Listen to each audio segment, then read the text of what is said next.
Going on? Feed me more. Wrestling born in an Asian. This show's over because it's different. You know what I mean? And now it's time for a conversation with the big guy, pal.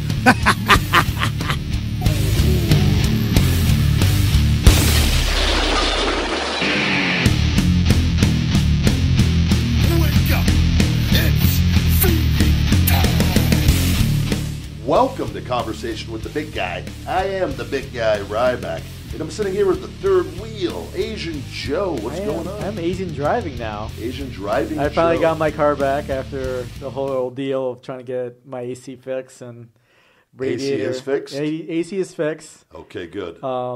It's starting to get hot out here. It is definitely getting hot out here, but thank God it's working. Yeah, that's we're gonna hear all about that here later on the show, and we're going to start things off hot as we've been doing here lately.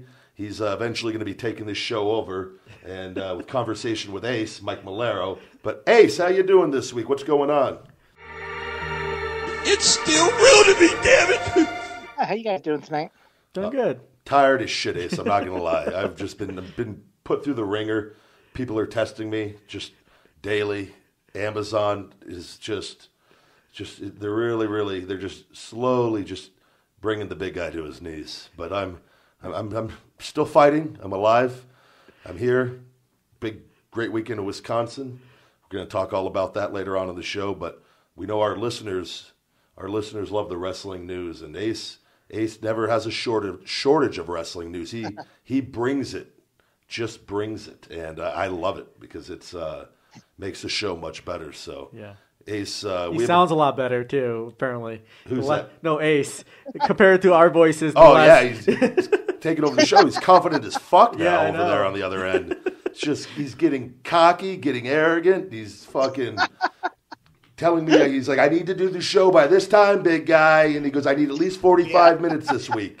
Hey, whatever you want, Ace. I'm just happy to be a part of this whole thing. I know. No, thank you. But anything, Ace, you want to go ahead and plug up front before we just dive right in and what's going on this week?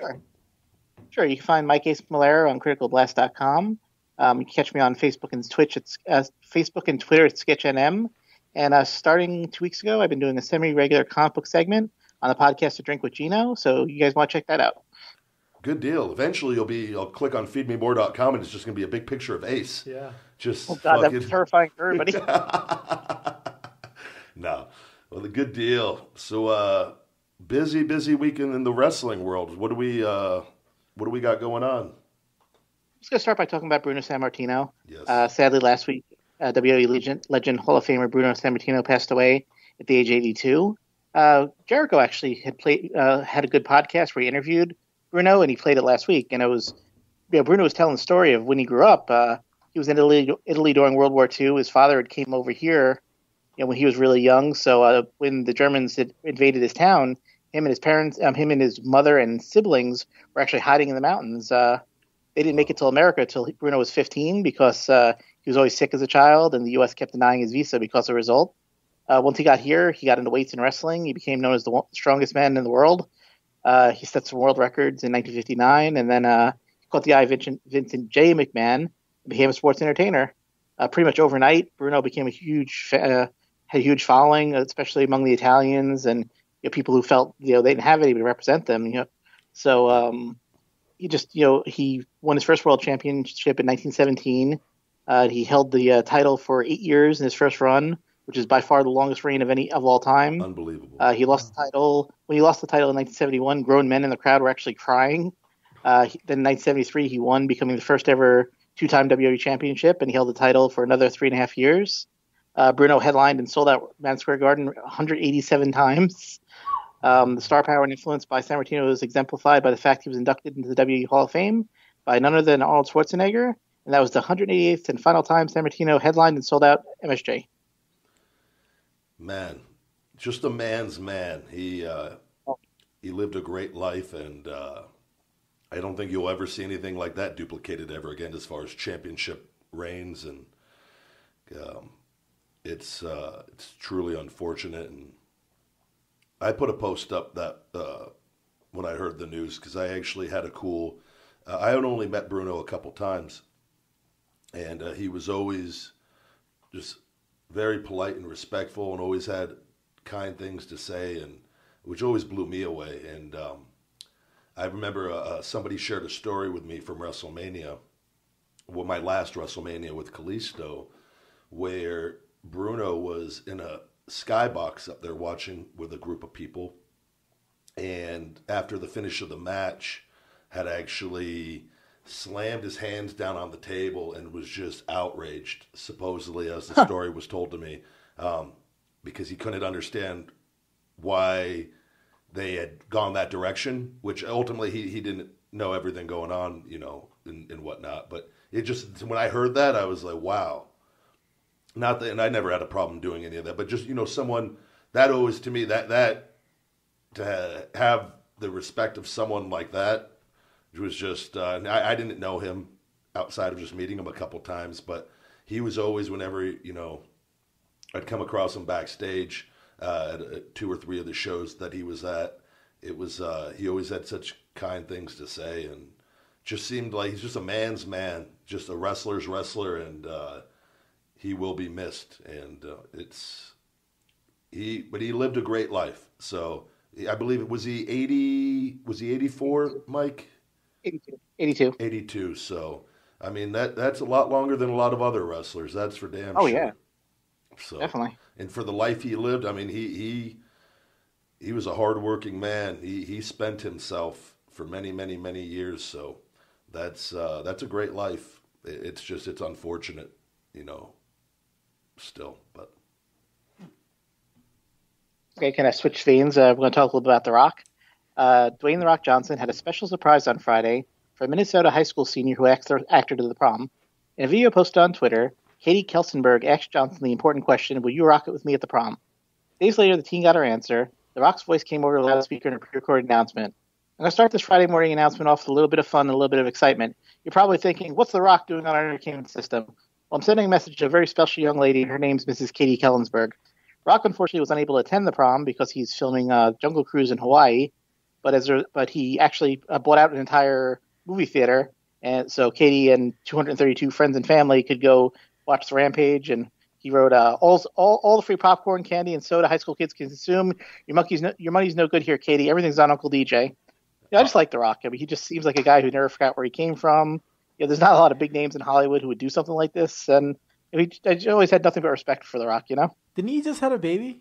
Just today, yeah, believe. today, right? Today, yes. Yeah. Today, yep. Jeez, I just saw the picture. Congratulations, Yeah. Rock, on another one. That's great news on that. And that is, he's always, in the times I've met him, he's always just come off really, really, really good. And that is one of those deals, I think, too, from like a PR standpoint. I think that's just something he would do just in general. Yeah, but for sure. It's also a great PR move for the movie, because that will be picked up by all, probably TMZ or any. I heard it didn't do well, though. No, not necessarily. Well, I'm saying, but like it's a good move just for publicity. Oh, yeah, that's true, for sure. Just for the movie, just to get the movie talked about, even though it's just him, hooking these kids up, and that's a hell of a lot of popcorn and soda. So God, you would think The Rock would give him like healthy alternatives, Oh God, no, let them go be kids. I'm just saying that's a lot of popcorn prices and movie theater prices. Rock's gonna have to do another movie here pretty quick after that one. Well, I heard he's like one of the highest paid actors last year. Oh yeah, he's doing very well in life. Yes, extremely well. I think that's a cool story. I never hear anything bad about The Rock, ever. Yeah. What's funny is that, Rampage is one of my favorite games on Nintendo. I think. Yeah, I love that when I was a kid. That was my favorite game. Just such destruction. Yeah. That's going to be my song of the night for our plugs. It's Still Hungry by Adelita's Way. I saw you posted that. It's from that movie, though. I think it's from the Rampage. Is it from Oh, okay. It's badass. But I love that game as a kid. Just eating up people. My favorite is you're all of a sudden the little guy in a freaking bathtub. You just eat him up. That is a really screwed up game. It when you is. really think about it. Yeah, you're eating people up for health. And it was all our favorites. Yeah. What does that say about us? I know. God. Yeah.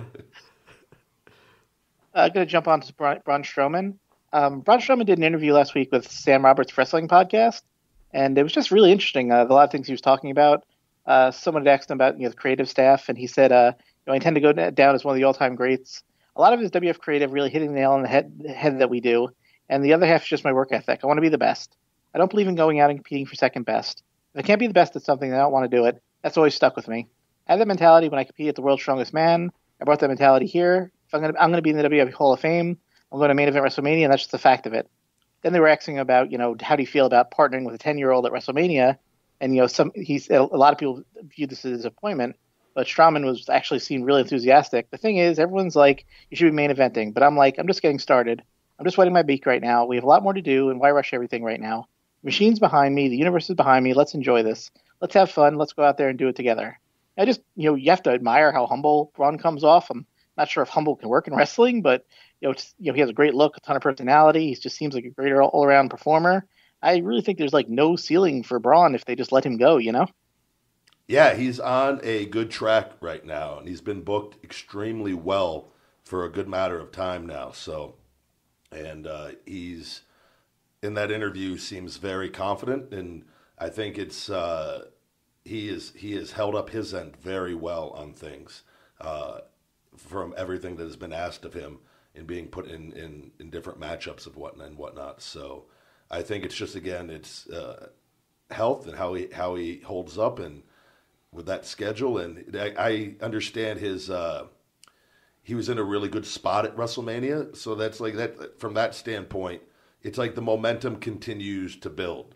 So there's no he's completely has the right attitude with all that. You can't look at it any other way as far as that goes. There's only one main event spot essentially, right, on the show, and it's to be figured in heavily and to be a big part of that show in a featured segment that probably more people remember than a lot of other things on the show.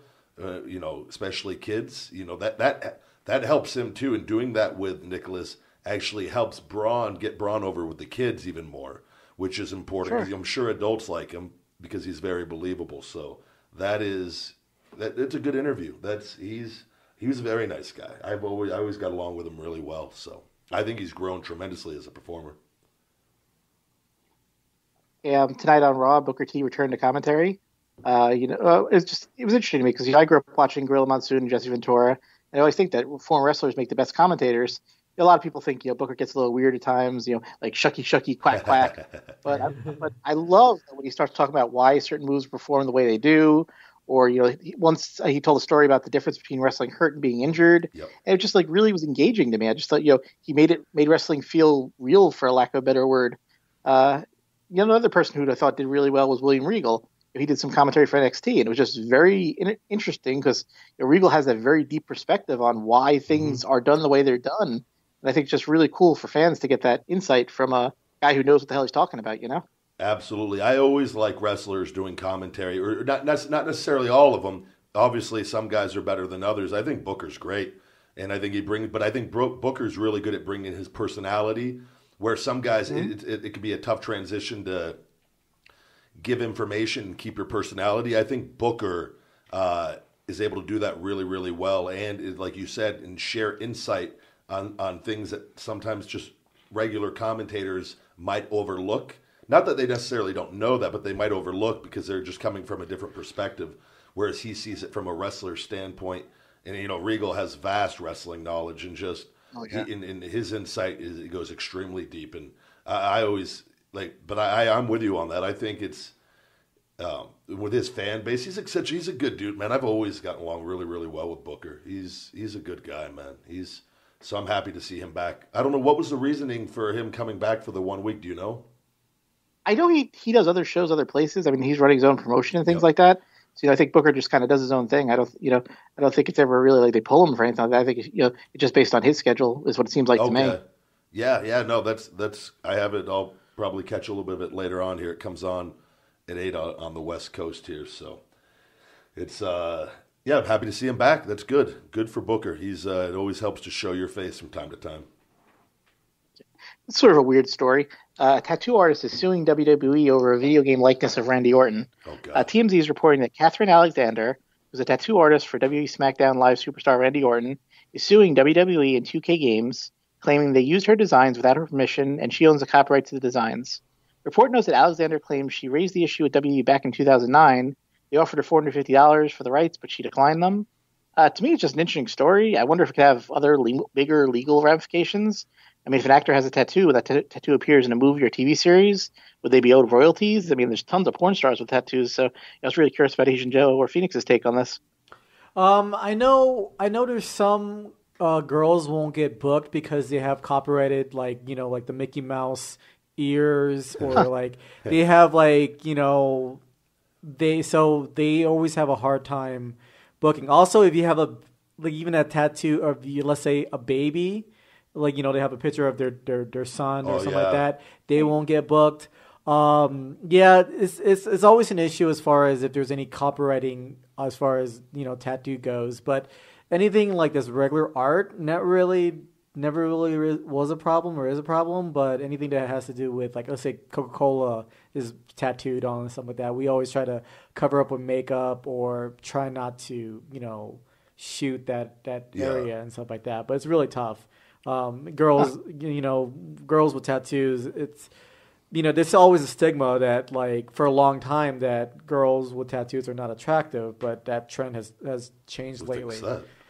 What's that? I said, who thinks that? Well, I mean, for a while, because they always want to find, like, the perfect girl and stuff like that. And so, tell me about it. They want to pick girls. It's unfortunate. It's based on looks. Yeah. And so they want a girl that is marketable, versus girls with tattoos, because there is still a stigma with that. Okay. But yeah, as far as I don't know about this whole.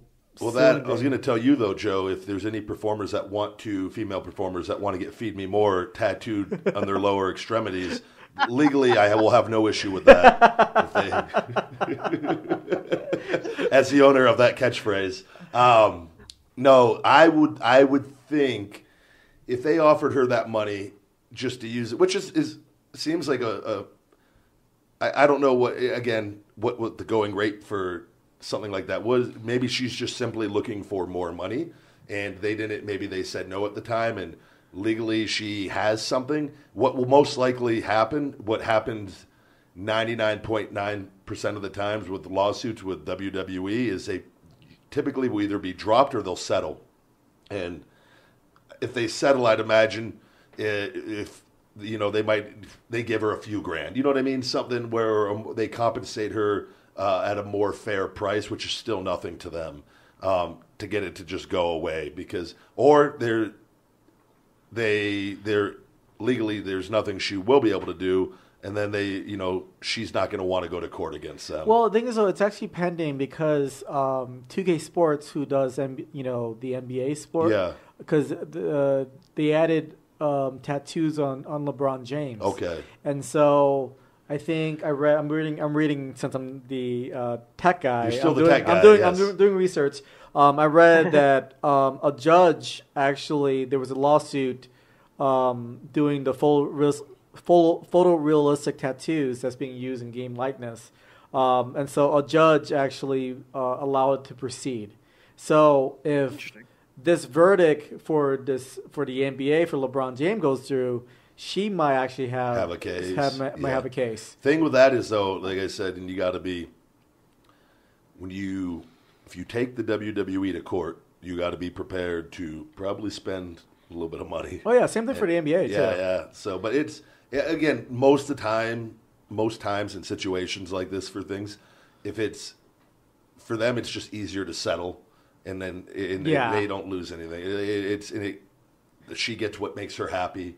Because that's all that it's about. Well, I mean, it's not about she doesn't want her art portrayed on a video game. It's just. I will also mention, like, the reason why they don't make NCAA games anymore, because Ed O'Bannon, I didn't even know that. Yeah, the former basketball player from UCLA, he sued EA Sports, and then along with other people that they use their likeness. even though they only they didn't use they would use numbers or something. numbers and Yeah. stuff like that. So that's why they Did don't he make win that? I think they won the case because That makes sense, though. Because what happened was I actually got a check for all the games that I played Yeah. because of using their likeness. Oh wow. And so I got like a $25 check. Oh, and okay. so, but I think Adam Bynum sued, and so that's why they're not making any more NCAA games. That makes perfect sense. If you think about it, though, because those guys are using if they're using a likeness, and it is, you know what I mean? They're making all this money on these games. Yes. And they're not making any money. Exactly. So, good for him. Fuck.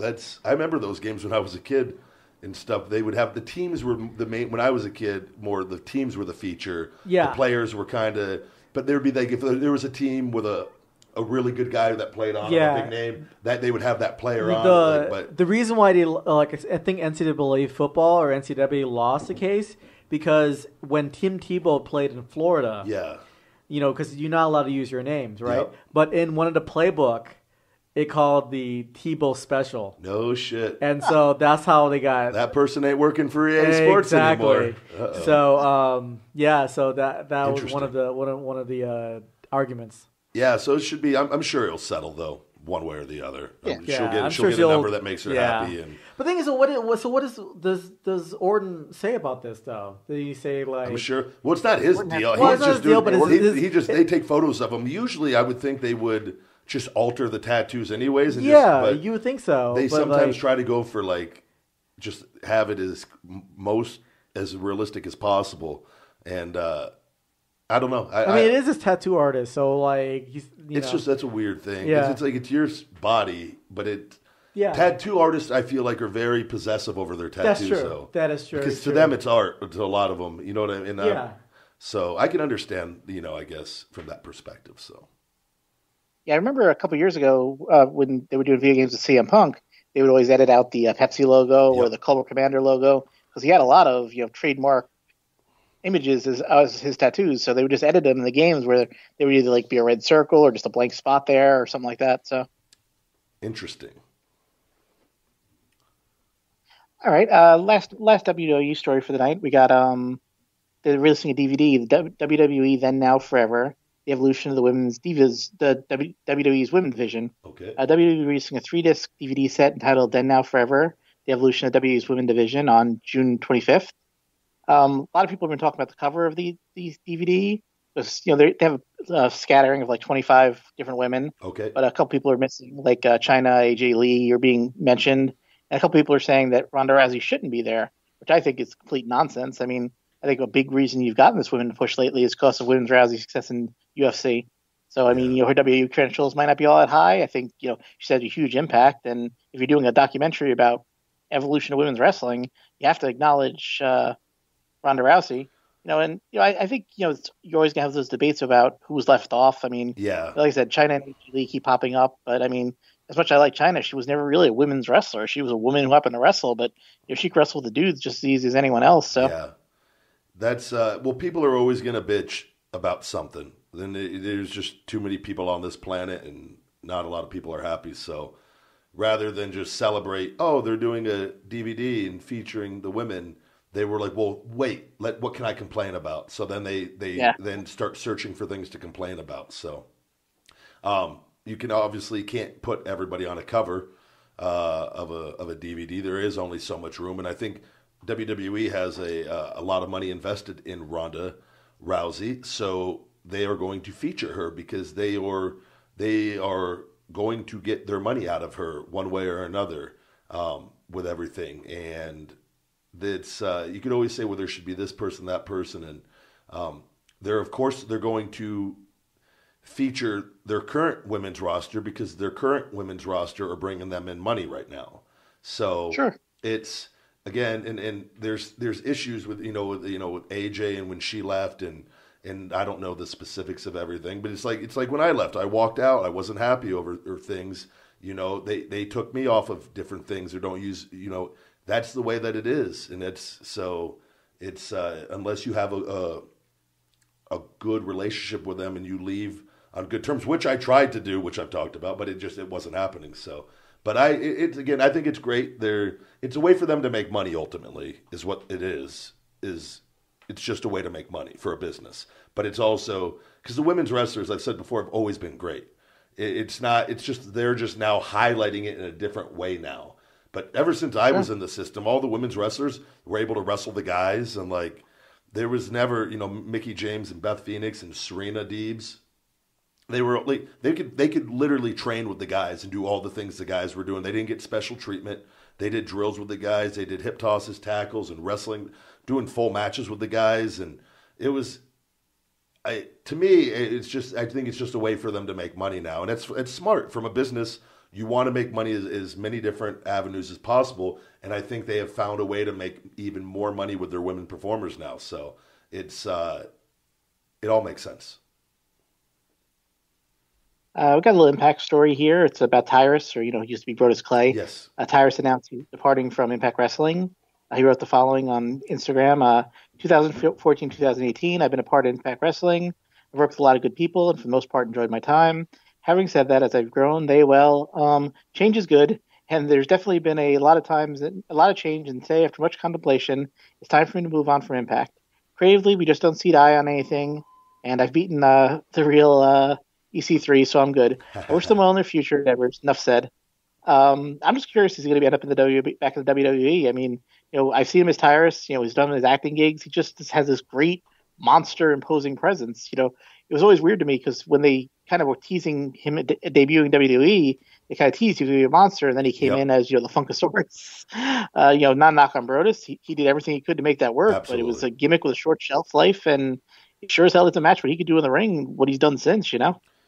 Yeah, I don't know there's something was going on with all of that, and I don't know the specifics, and so I can't really comment on why.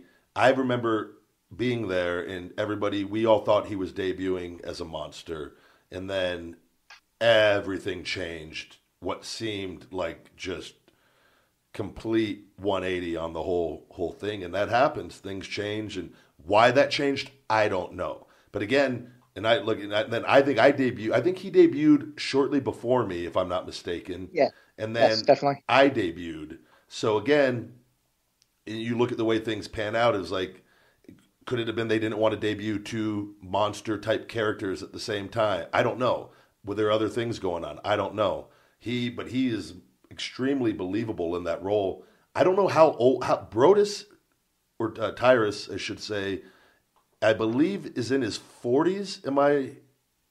Oh, really? Hold on. He's not. Asian Joe, are you able to pull the Brodus Clay? Check his age. Tyrus or Tyrus or Brodus Clay? It should bring up a page on him, and I don't know what his relationship is with the WWE, but I know he trains at Cena's gym with Rob McIntyre still. I believe, or he was. Pretty regularly. How do you spell his name, bro? Brodus, Clay, CLAY.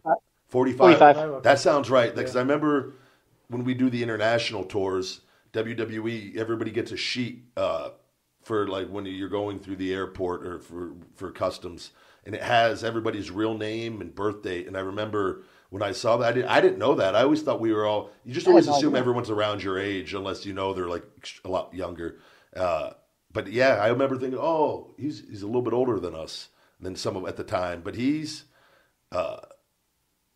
works extremely hard. He's lost a lot of weight over the years from what he was, and I thought he did great in the WWE as Brodus Clay, and I think he was extremely popular. I think had he been booked better longer term, he would have been there a lot longer. I know he probably wasn't happy towards the end either. And it's hard to be when you're not getting, when you're being put in positions to go out there and have short matches that aren't featuring you at all. And after, it's tough. So it's, he always played ball though. He always did. I remember having to wrestle him, and I'll never forget this actually. It was when him and Tenzai were teaming up. What was their tag name? I forgot about that. Yeah. I don't remember, but tons of funk. I think it was tons of funk. Oh, that's right. Which I thought Tenzai did a great job at just adapting and having fun with it. And I know I was supposed to have, I think, either a singles match with one of them or a 2-on-1 match as Ryback when everything was like that first year when we were rolling hot. And I remember they wanted me. I had something wrong with me. I remember this is when I had to like say something. I wasn't feeling good, and I don't remember. It was an injury wise, something like. And when you're up there, you have small injuries all the time on things. But I was picking, I think, the two guys up, a couple times a week. We were doing that every week, doing 4. This was when the schedule was 5 days a week, like the first 2 years. And for whatever reason, I just remember they wanted me to shell shock both of them, not at the same time, but one and then do the other right after. And I remember I don't know if my back was bad or something then at the time. And I just remember I was like, I am going to fucking kill myself tonight. And I remember talking to them and like, we ended up, the match, it got scrapped. I remember we went a whole different direction for the night. But I remember even thinking like, from a booking standpoint, with how both those guys were like, a 2-on-1 match didn't seem, it would have been great. It would have been great for me. I get it. And you know what I mean? But just from what it didn't make a lot of sense because they were so goddamn big that, and they were monsters in their, believable monsters in their own right. So I don't know if he'll ever be back. I mean, you can never say never with anything. So okay, well, our last story tonight's about Scott Steiner.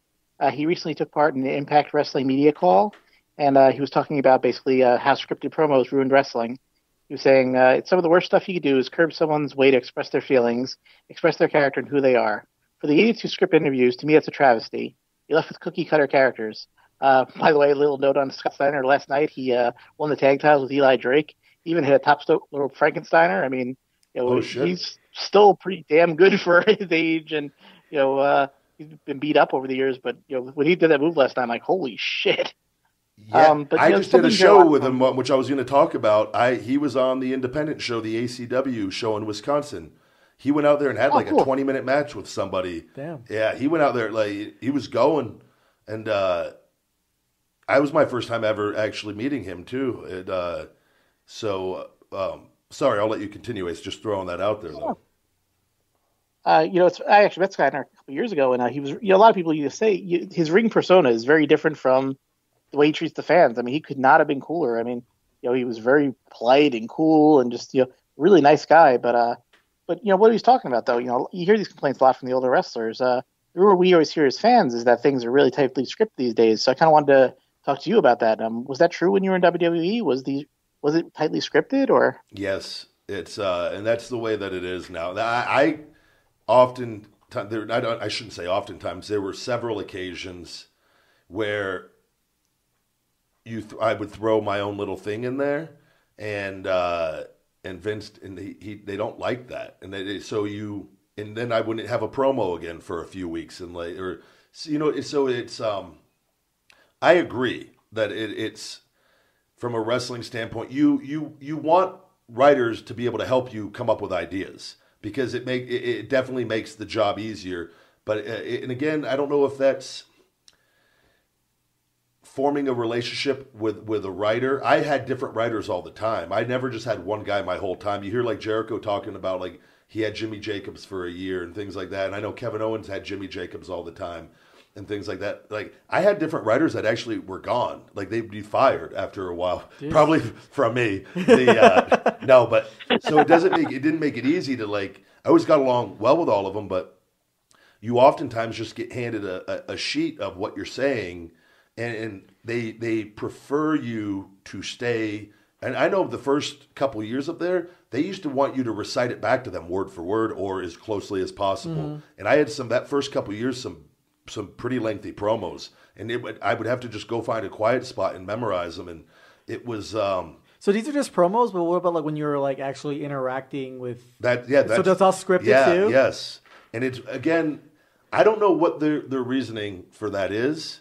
I don't know if it's to have complete control over everything, and so a guy doesn't go off and say something and with a sponsor. But again, most of the guys all kind of know what to say and not to say anyways.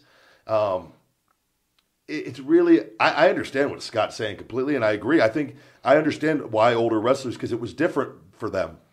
And I think you need to be able to go out there. Some of the best reactions I ever had was when I just said my own things. Yeah, it was improvised. And I would get in trouble. So and it was never anything that was like bad. It was just, it's like, so what do you do? And I actually have, I remember, do you remember that ambulance promo I did on top of the ambulance, Ace? Yes, I do. So true story on this. Somebody will tell me I'm lying, I'm sure, but because they know everything. I had to memorize this long promo, and I got it really, really late in the day. And it was when I was heel, and they changed the promo. Why they changed it? It was 30 minutes before Raw went live. Oh, I'm the opening segment, coming out in an ambulance, in the back of an ambulance, kicking open the doors, or opening the doors gently, probably, and like making it look like I kicked them open, and then climbing on top of the ambulance and doing a live promo to kick off Raw, standing on an ambulance in front of all the crowd by the stage. I'm in the office 30 minutes before with Vince and God, I can't, two other writers, and they changed they're changing it, the entire thing, and I'm like, are they just messing with me now? And because I'm not going to have time to memorize this. Yeah. This was like several pages. So they were typing bullet points. So I ended up, by the end of it, it was either 2 or 3 full pages of all bullet points. Just imagine top to bottom, top to bottom, top to bottom. And completely different than what I'd memorized all day. So I'm just like, well, fuck, that was a waste of my time earlier. Yeah, no kidding. And then, but they literally hand it to me 5 minutes before we go live. So I'm in the ambulance with my cell phone. It's pitch black in the back of an ambulance, by the way. Yeah. I'm trying to read these bullet points with my phone, and I just remember I was like, I picked one in the beginning, or a couple in the beginning, a couple in the middle, and a couple at the end. Yeah. And I was like, well, I'm just gonna have to fucking say whatever comes to the top of my head. And it was the most fun promo I've ever done. It was the most stressful thing I've ever done, but it was the most rewarding thing because I ended up filling the time I had to fill. I even went off on like some tangents because you don't want to ever stop, or like you can, but you want to, because it's live. Yeah. And that was where I think I first attacked the fans, where my uncle texted me because I said something about overweight people. And my uncle's a great guy. He's always been overweight, and he's like, "Was that meant for me?" But it was so exhilarating because it was just me, whatever, it was real emotion coming out. Yeah. And I was I enjoyed that promo more than anything else, as stressful as it was. And maybe that was the whole point of it. They wanted me just to go and do, because there was no way, I don't think with 5 minutes that any human being could have. There's absolutely no way. To all new bullet points than what we just already had, where I'd memorized all the words. Especially when there's no rehearsal. And no, it's just like, usually you do have rehearsals. Yeah, you have rehearsals, yeah. So, and again, that could have been one of those moments where that was a test. I don't know. Yeah, because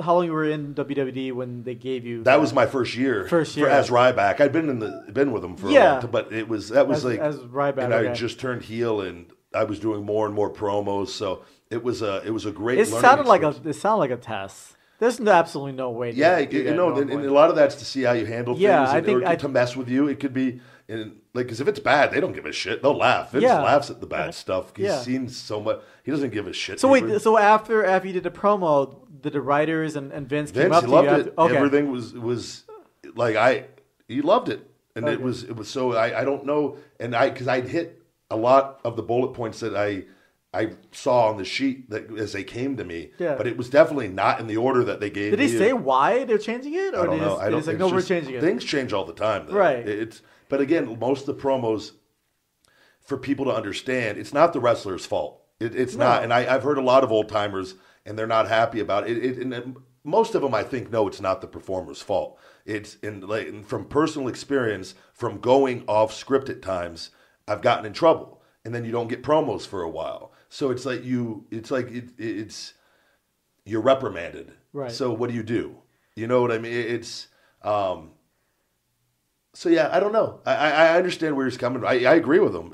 But I think the best thing to do is, if you are a performer and looking now, like if I was ever back there ever again, I think I would try harder at having a better relationship with my writer, so that I could get more of my personality onto that. But oftentimes, and I always talked with my writers, that this is what Vince wants. This is what Vince wants. That's the go-to all the time. So then you have to go talk to Vince to get something changed, and then you find out that that's not what he wanted, but that's what they say to try to avoid any conflict, and like they're just trying to do their jobs and they want to make their day go by easier, and like, but nobody's ever going to be invested in your character as much as you are. And so, but it can be defeating at times because you are, and I've gone into Vince before too, and I want you to read it word for word exactly how it is. That healed the promos too at the end when they turned me against Kalisto there. There was a promo they had me do. There was a movie that came out about priests raping boys. What was that called? Jeez. Priests raping boys? It was a couple years ago. It was like a documentary? It was a big movie. It was like in the movie theaters. I had never heard of it. I had no idea what it was. I didn't even know what I was reading. Because I don't watch a lot of movies anymore, and especially at that time being on the road full time. It was I can't remember. Spotlight? Spotlight, okay. Yes.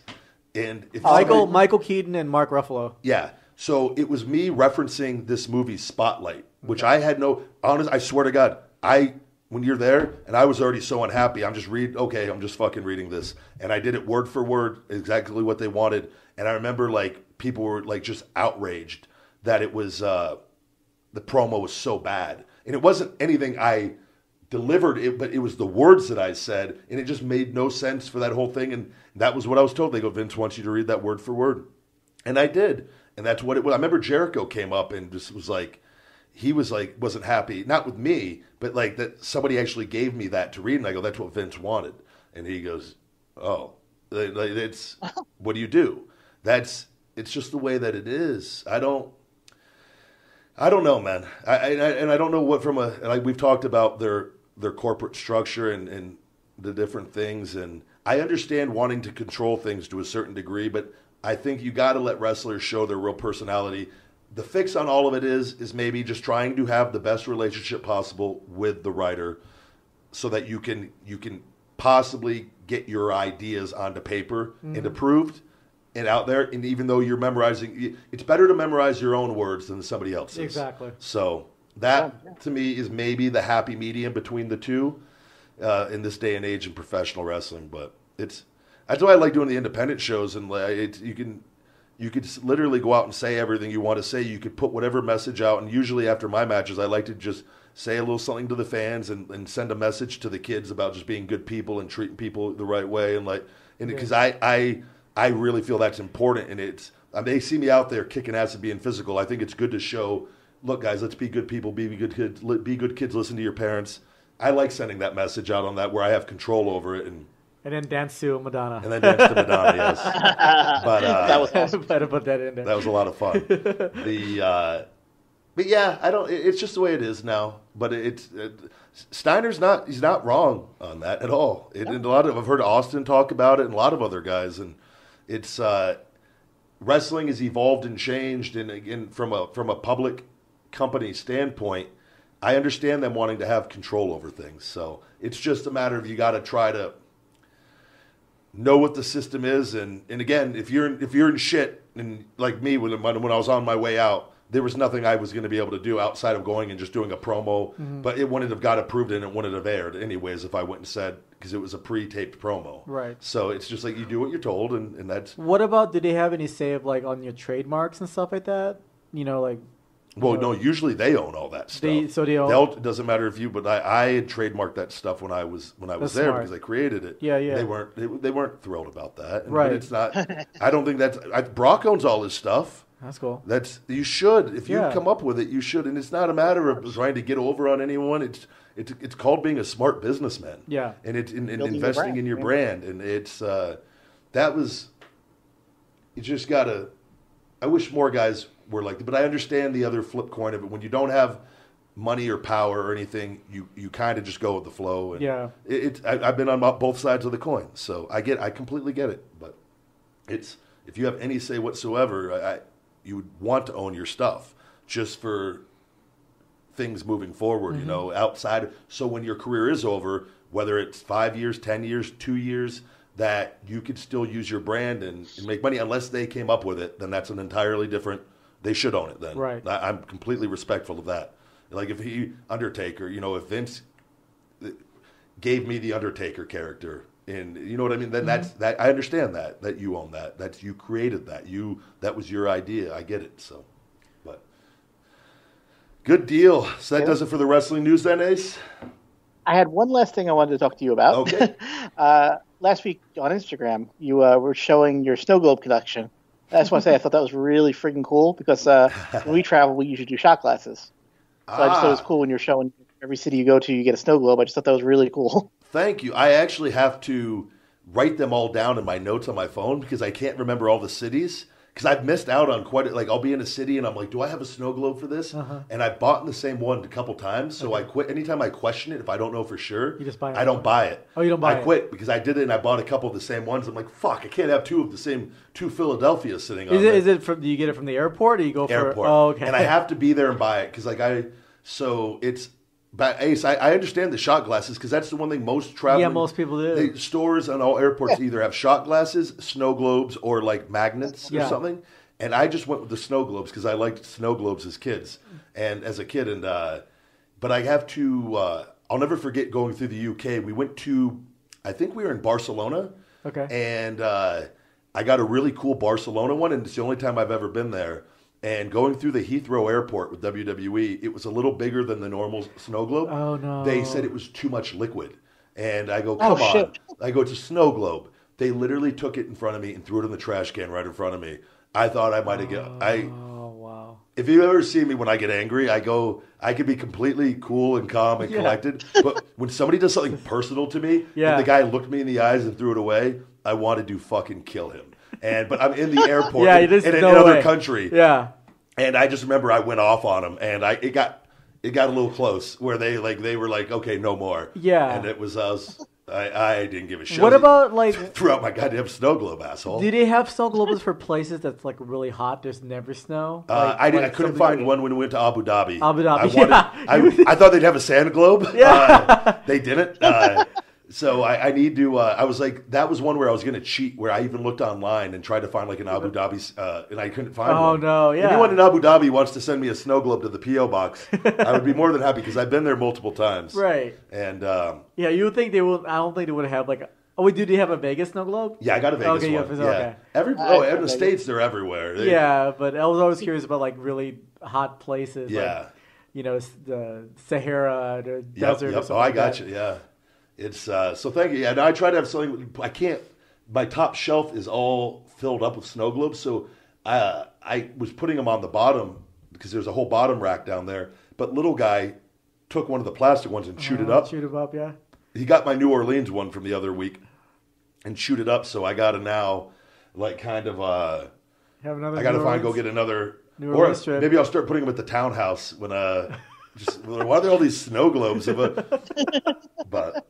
Yeah, no, thank you for checking that out. That's I like to just a little something to remember later on. Yeah, a buddy of mine. We like to go to baseball games and actually get a souvenir baseball or a bat. It's just cool to have something you it's look always, back like, on, something to remember. And then when times get tough later, you sell it for Yeah, really exactly. cheap. Just signed snow globes by the big guy. Just That's a sign. That's a sign of a hoarder. It's like 10 years from now at a shitty independent show, you're going to see me sitting at a table. And a dollar raffle for a signed snow globe from New Orleans for my first couple years gone from WWE. Who wants it? $1, get it, come on. Times has been tough for Ryback. $5 gets you 2 snow globes. Fucking.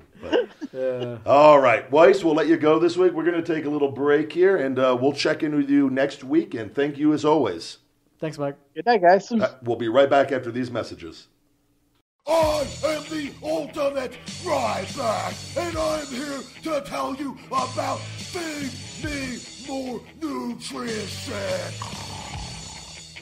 It is the ultimate premium in sports nutrition. Wake up, unlimited energy. I take it non-stop, and I have all the unlimited energy from the gods above my blood, my skin. The energy is pouring through my system. The big guy, all natural testosterone booster will be giving you erection to the heavens. And if you need protein, protein builds muscles upon muscles. I'm so hungry. Premium grass-fed, prebiotic, enhanced whey protein isolate is what you need. Fat, burn body fat with Shell Shock Extreme Fat Burner, the most powerful fat burner on the market today.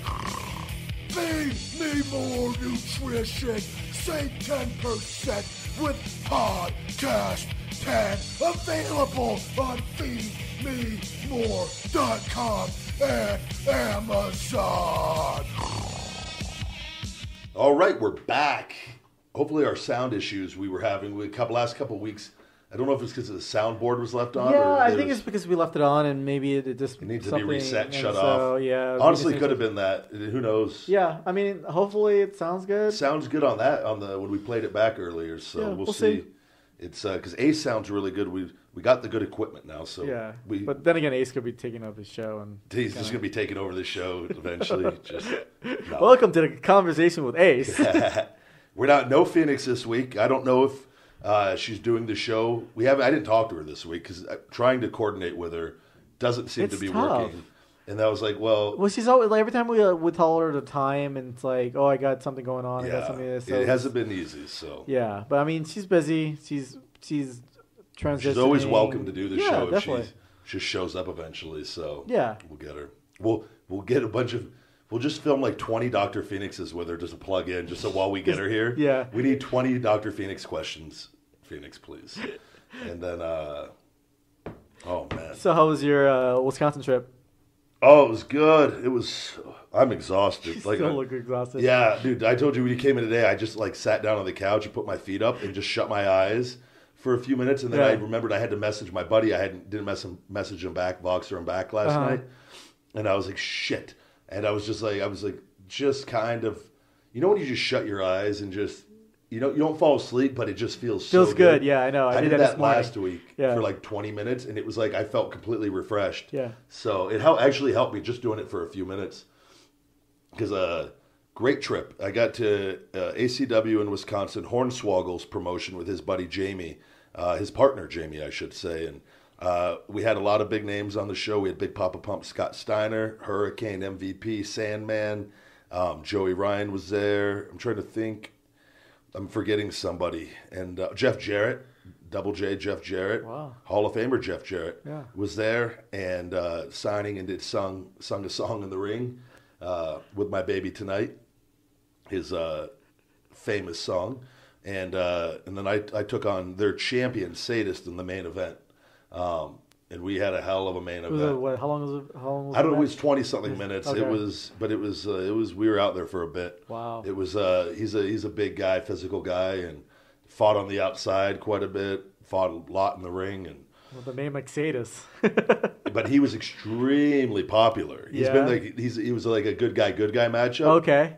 Crowd was a little booing me a little bit at times up front. Oh, I'm sure. And but it was good. It was a lot of fun. It was there was a DQ at the end with a couple guys coming out. We had the ending, and I wish, because they did a thing, we should have had it. He ended up hitting me with his finish, his spear. He does a really good spear, and got a 2 and almost got a 3 count on me. Kicked out last second, luckily, but we were lying there, and then there was like a down period. The ref started counting. Was kind of banking on the crowd maybe rumbling at that point because we'd given them a really, really, really good match, I thought.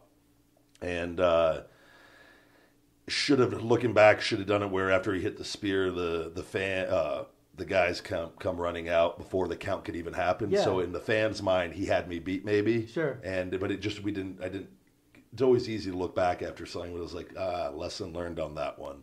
But because the ref, I wasn't the ref counting when you're both guys are down. The ref starts counting to 10, and that kills the crowd's not going to chant. They're listening to the chant, the count. Yeah.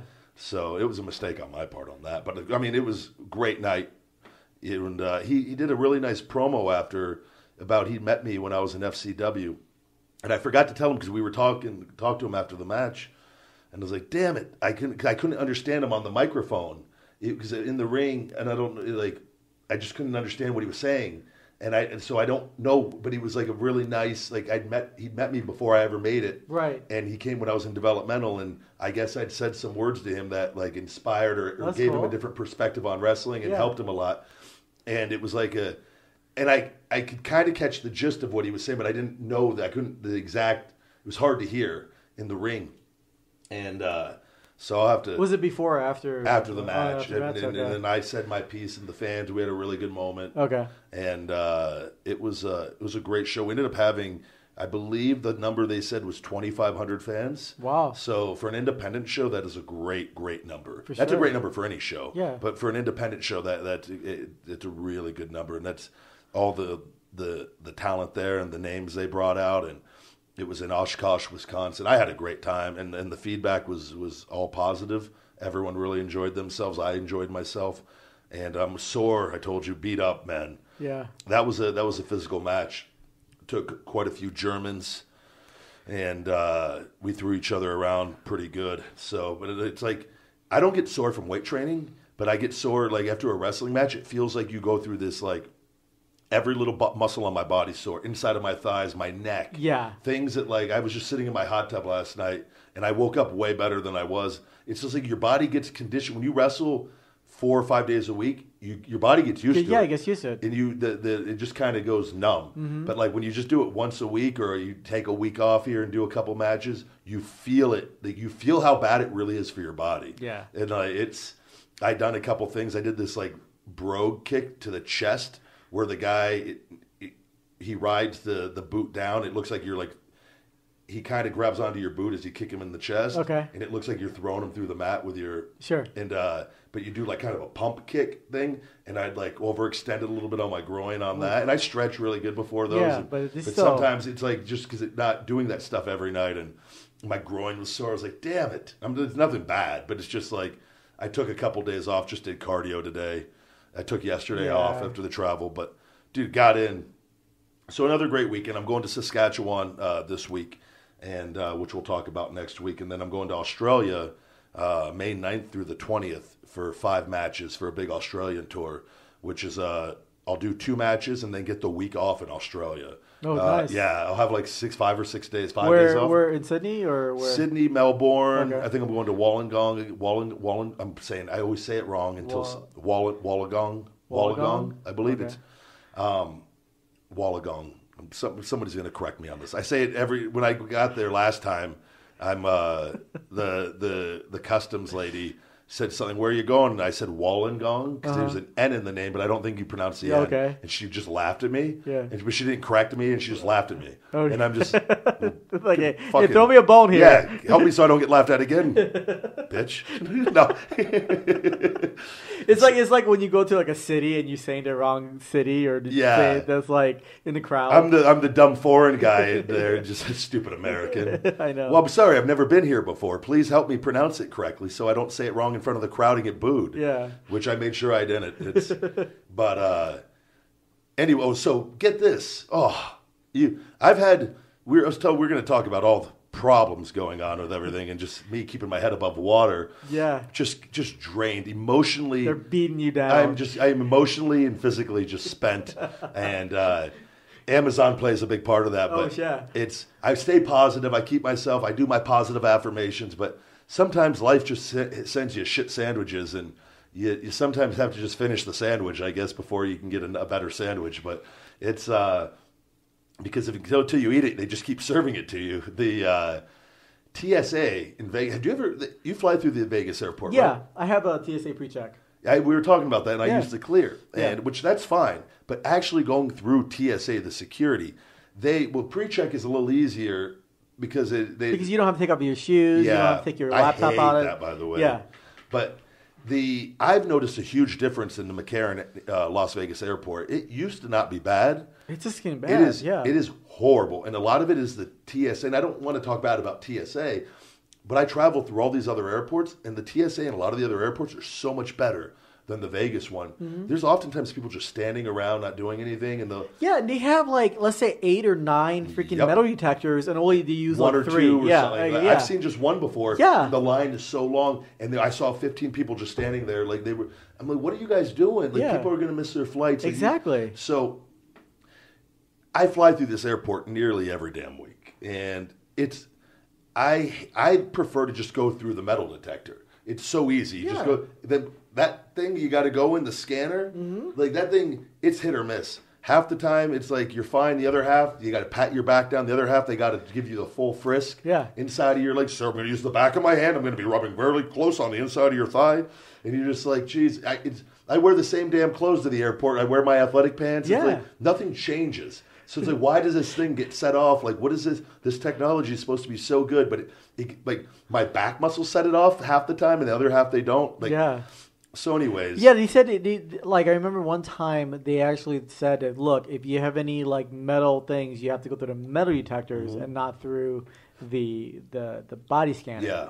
But yeah, sometimes it's funny because like I was roadieing for a girl in Ohio, and I talked about it. It's like, sometimes I like to get pat down so I could make a little, uncomfortable. It's like, yeah, right there. Oh yeah. Oh, that's Right? nice. Yeah. And like a little smile at him. It's like, thank you, I appreciate it. To the guy, did the Yeah, girls get to- patted no. down by the guys? Or No, did the they get a guy. girl? No, the guy. Oh, The guy. The guy Oh, was patting me down. okay. And Oh. I actually, it's like, Oh. hey, yeah. Oh, thank you do this? Yes. Oh, I thought you were saying your friend. I completely missed that. No, like I actually, because I actually talked about it. Like every time I A get little patted higher, a little higher, buddy. Yeah, a little lower, a little to the left. Can you scratch that for me, please? Please, like, thank you. So I get through. They had to. It was the inside of the thighs again. That whole deal. And then I went through the newer line that had like the technology where the trays. It's like in like some of the bigger like international airports have them where they have the 1 through 6 lanes. Okay. But then there's the old ones with just the belt that goes through all Yes. through. I went through the new one there, and I'll never go through this one again because my bags go right through just on the belt by themselves. On this one where they go and then they can either go to the left or to the right. If they go to the right, you're fine. If they go to the left, that means they're getting checked. So they sent my CPAP, and I didn't take, because half the time my CPAP doesn't have to come out, half the time it does. If I remember, I always take it out, but sometimes it just goes through. They don't even stop it. It's just... So anyways, I didn't take the actual motor part. You have to usually take the motor part of the CPAP, my breathing machine, out. Separately, you have to pull it out. Just take it out and set it in the tray. You could leave everything else in the CPAP bag. And it was an older woman that had that, and my wrestling bag got stopped. And so the wrestling bag, it was a guy that had that, and it was my boot, which my boots make it through. He goes, oh, we have to check the soles of your boots. I go, okay, whatever. Fine on that. Well, the lady that gets my CPAP has to run... she's running not just my CPAP, she wants to run the whole bin with my money clip and my sweater and my shoes. And I had one of my shoes that actually fallen out of the bin. And I had one shoe that came out, and I was like, well, can I have my other shoe just so I can put my shoes on while I'm waiting? Yeah. Because it was 30 minutes of being stuck waiting for them just to check. Like, and how long? How my long flight before was your like, flight? I was already boarding. Oh, shit. So I'm starting to get like, I get angry because I had a long walk too. Yeah. And then, so anyways, she takes my CPAP, puts it in the same bin as all my other stuff, but it has everything together. Well, she goes back and puts it through the thing again, and I'm just standing there, and she never comes back to me. And I go, are you going to bring... Usually they get your stuff and they bring it back to you, and they put it all back, and then so that you can see they put it all back.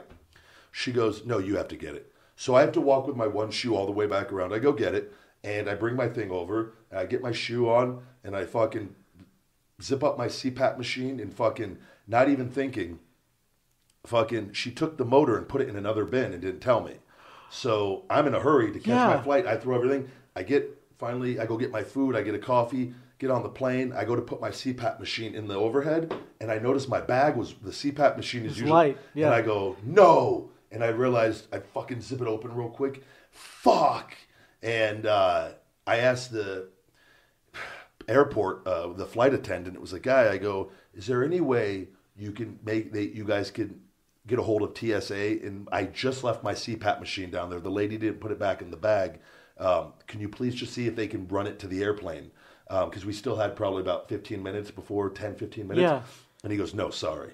and I just fuck. So I had to get on the phone and call the airport, and got a hold of finally Lost and Found, and they'd returned it to the Lost and Found, and when I got back in, I was able to pick it up. So basically, you didn't have your CPAP no, machine. and I can sleep fine without it, Yeah, but I'm but always a little more tired without Yeah, it. exactly. It's just not. It's ever since I got my nose fixed last year. I breathe way better than I ever did. Yeah. So, but it's just healthy to use. And Yeah, for sure. I enjoy it. It makes me sleep. I sleep really good with it. But it's just that TSA. I was just like, man, like I'm lucky. That machine was really expensive. Yeah, no that kidding. and they tend to throw things away there. Yeah. That's why I was. Yeah, and things are like after glad it got after returned. like I think 90 days, like anybody like they actually have auctions and Yeah. sells all that stuff. The lady, when I went to Lost and Found, they have like these shelves that close together. They open up. That it's just filled with stuff. Yeah. And it's just God knows what they have in there. Oh yeah, laptops, yeah. like expensive things. I was afraid though somebody was going to go and say, "Oh, I lost the CPAP," and they would have just given them the first. Oh yeah, we just got this. Yeah. So I made sure I go. No, it's black. It has a little silver knob. This and that. And I go. I had to. They go. She goes to say Nationwide Medical. I go. Yep, that's the one. Gave her my name. Please hold this. I'll be in Sunday. I'll be in. I was supposed to get in the morning. I got in the afternoon because Right. of flight delays. But Right. it was. Luckily, I got that back. That's but good. But it's just stressful. As soon as I got in, I was telling you, Amazon situation. Yeah. Is still ongoing. So I got my pink lemonade is listed now. Okay. The one flavor of the Wake Up Unlimited Energy. So what about the cherry? So cherry still no. So I submit my plan of action for the lady that didn't like the taste of stevia. How was I? So like I explained this, I had to come up with a plan of action how I was going to address somebody not liking the taste of the product, which is just completely asinine when you break it down to that. Yeah.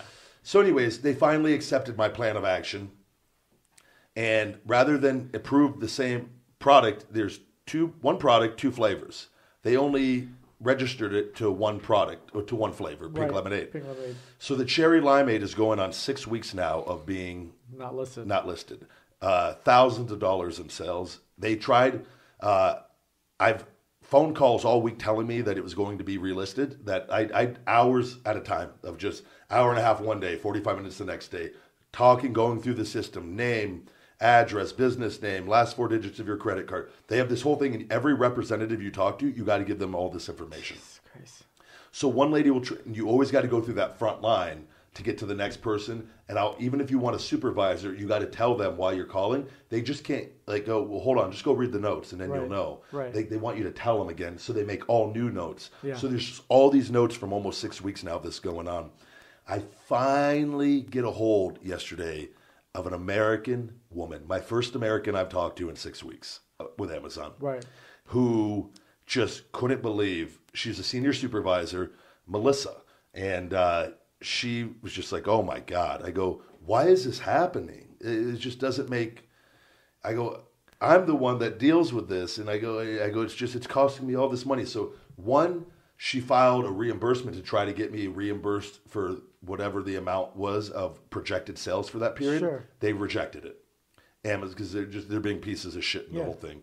Next, all those phone calls I've made the last 6 weeks, going on 6 weeks, they've all sent the thing to the wrong department and never got back to me, which they were all supposed to get back to me. So just imagine you have an hour and a half phone call. Okay, this will be resolved, blah, blah, blah. You will hear back, never hear back. Call back the next day. Oh, we don't have any record that even happened. What do you have all these other records of these phone? So this has been going on the last week. And finally, so I had to submit another plan of action. The same plan of action that I submitted that got approved for the pink lemonade, I had to send in for the cherry limeade again, even though it's the same product. Mm-hmm. And I am waiting for the sales department, the seller, or safety department at Amazon to approve that one, and then that lady had sent everything to their seller performance team to try to get this done. But she told me she locked her name on this case, so I won't keep getting bounced around from person to person, that she was going to notify me today to let me know of everything. She was, it might not be done by today. Yeah. She was, but I will get in touch with you just to let you know what's going on. Okay. She never did. So it's just like, now I got to call again tomorrow and try to hope to get a hold of this Melissa lady. I don't even know if she'll be working tomorrow. Of course not. And like it's just been, man, headache after headache. And again, everything will be rectified and be right. The big guy testosterone booster is getting remade. I'll have that hopefully the first week of May. Why is it being Out of stock. Oh, out of stock. Okay. And because with the manufacturer, they got sold. Oh, that's right. So everything got put on hold for a couple months. Okay. So now I'm just catching up on everything. And that's what I was saying. When you have a business, so many things are out of your hands, but they directly it impacts you. Yeah, and so the Finish It BCAA.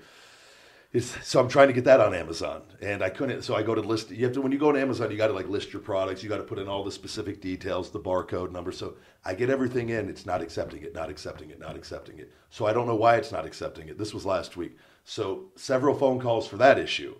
I finally find out my barcode from the label company that made the labels. They left a 0 out of the barcode. Oh no! So Amazon, I have the correct barcode. It's registered with the GS1, the correct department. And sure. I have the certificate, and you have to go through this whole process. And so I have the correct barcode, even though, so now I tried to, if I list it with the correct barcode, I need to have the correct barcode on the actual product, though, yes. because Amazon scans them in. Exactly. So if they go to scan and it's missing a 0, it's going to show up as an unknown item. Right. So the label company, luckily, have realized that they messed up. They're making barcode stickers with the correct, and they're sending them this week.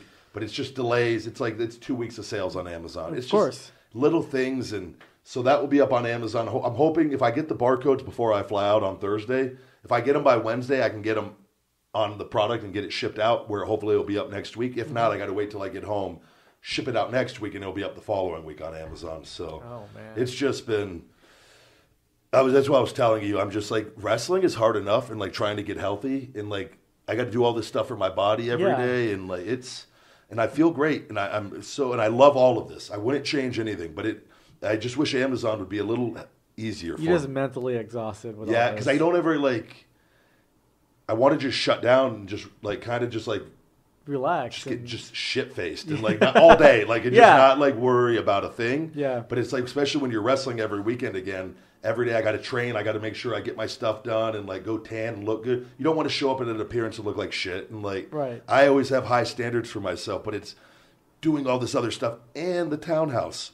Yes. So it's which is the furniture. Did we talk last week? Did I get the furniture yet, or was I going? No, you were going to. You were going to. I saw you got the lawn furniture outside. I brought my stuff from here that I had by my fire pit. Right.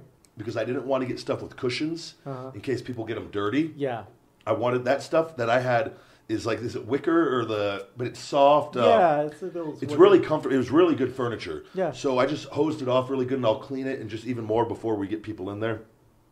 That way they can't damage that one. And so, you know what I mean? Just for whatever, if people are there drinking and they spill alcohol over stuff, I don't want to have to it's just one less problem. Right. But, I got the furniture. I went and got everything. I spent, that was just under $5,000 for that. And I'm probably looking at around $8,000 total for furnishing the whole place. Sure. So maybe a little more, actually. You saw the TVs. TVs are here. I'm bringing those last just because I don't want to. Yeah, you don't. I want to get those installed I'm going to do everything next week. They deliver next Wednesday. Okay. So I'm going to just literally schedule everything for that day. Get the everything turned on. Are they building everything? I paid for all of it. Oh, okay. That way, because I won't have time to do all that. No, absolutely not. That wasn't that bad. I think that was $600 for installation. Oh, that's not bad. So, no, for every room and everything. That's crazy. Yeah, I got that's awesome. All bedroom stuff. Got all nice stuff, and it's. So they're gonna have a couple guys there building this stuff, or they're pre-building it and bringing it in. I don't know. I think from what it sounds like, because they said I have to be there the whole time. Yeah, so it seems like they're going to have to send guys out there to build. They're going to deliver it and build it, I believe. Because I think I think that's how it works. I thought about getting a job doing that because I like building stuff, but their instructions are just god awful. Once you were there for a bit, you'd probably actually have a pretty good idea of and people tend to order a lot of the same stuff too. Exactly. So after you do the first one, you kind of get the right. It's all right. I need these parts ready for me for the next part. Yeah, it's. But that's not an easy job, though. But especially you have to carry it in and then build it. That's double whammy. True.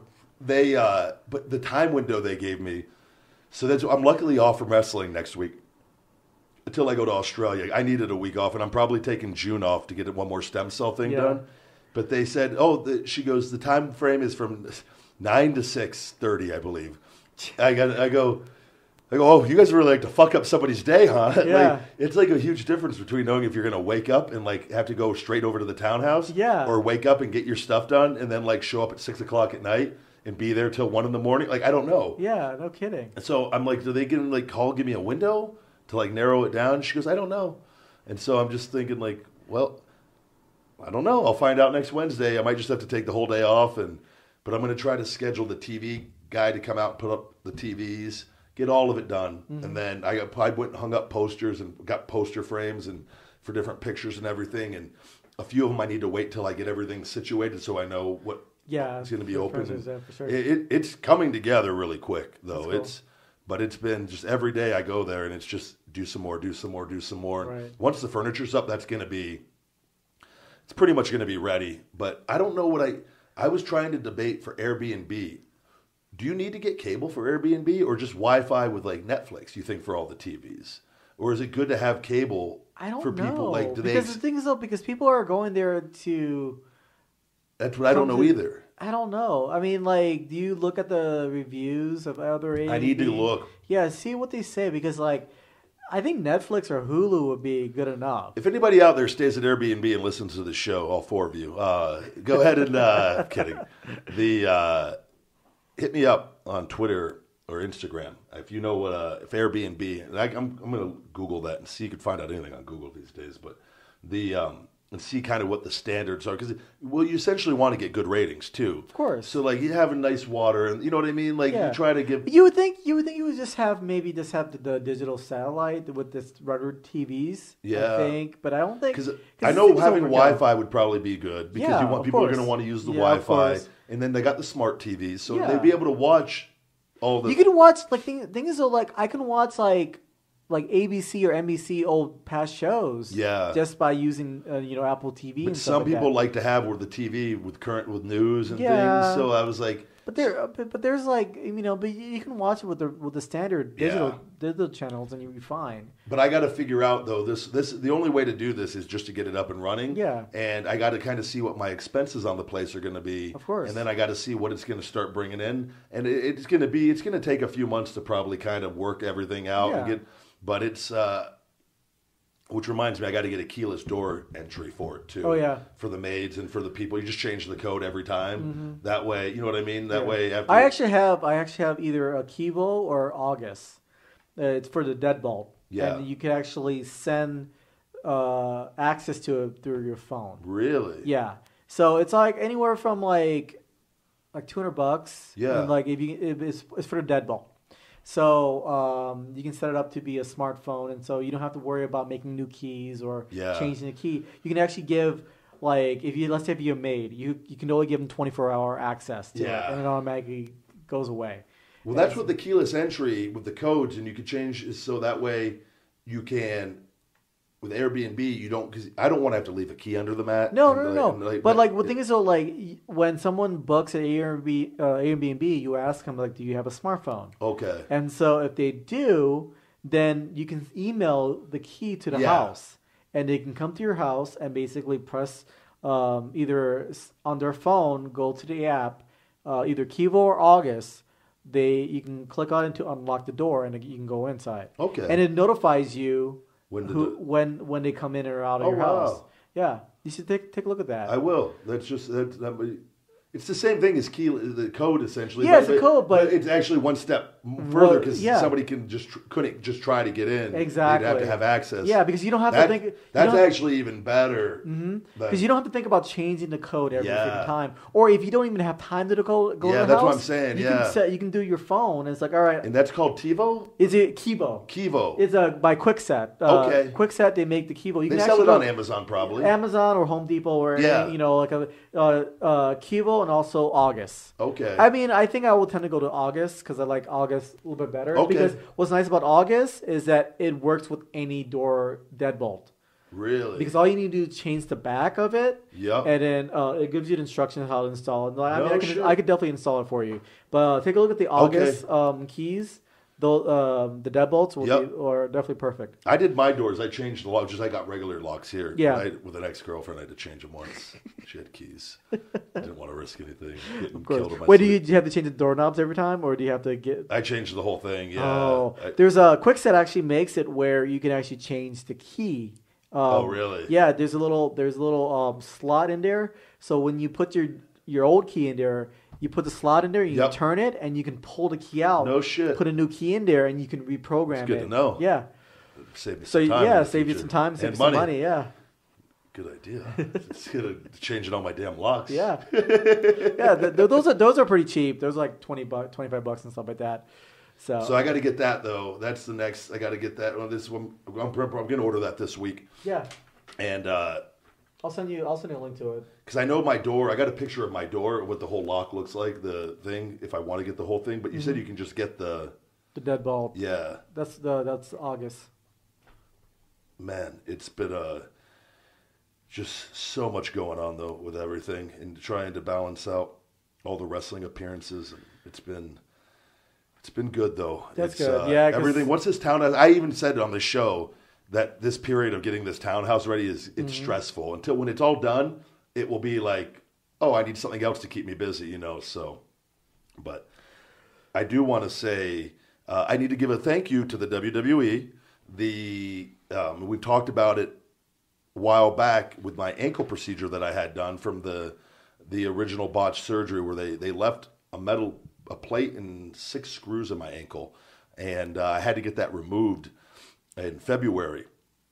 And WWE actually paid for the procedure, and I just got that last week, That's and they nice. took care of that. So that was thank you to the WWE, Mark Carrano, Stacy, Hunter, and whoever made that decision. I appreciate that. That was means a lot. So because that was something my insurance wouldn't cover it because it was a work-related injury. So I've paid a lot of money for my stem cells, which I take responsibility for my back and my shoulder. Even though the shoulder wasn't necessarily, that was kind of a culmination of cortisone shots and just wear and tear.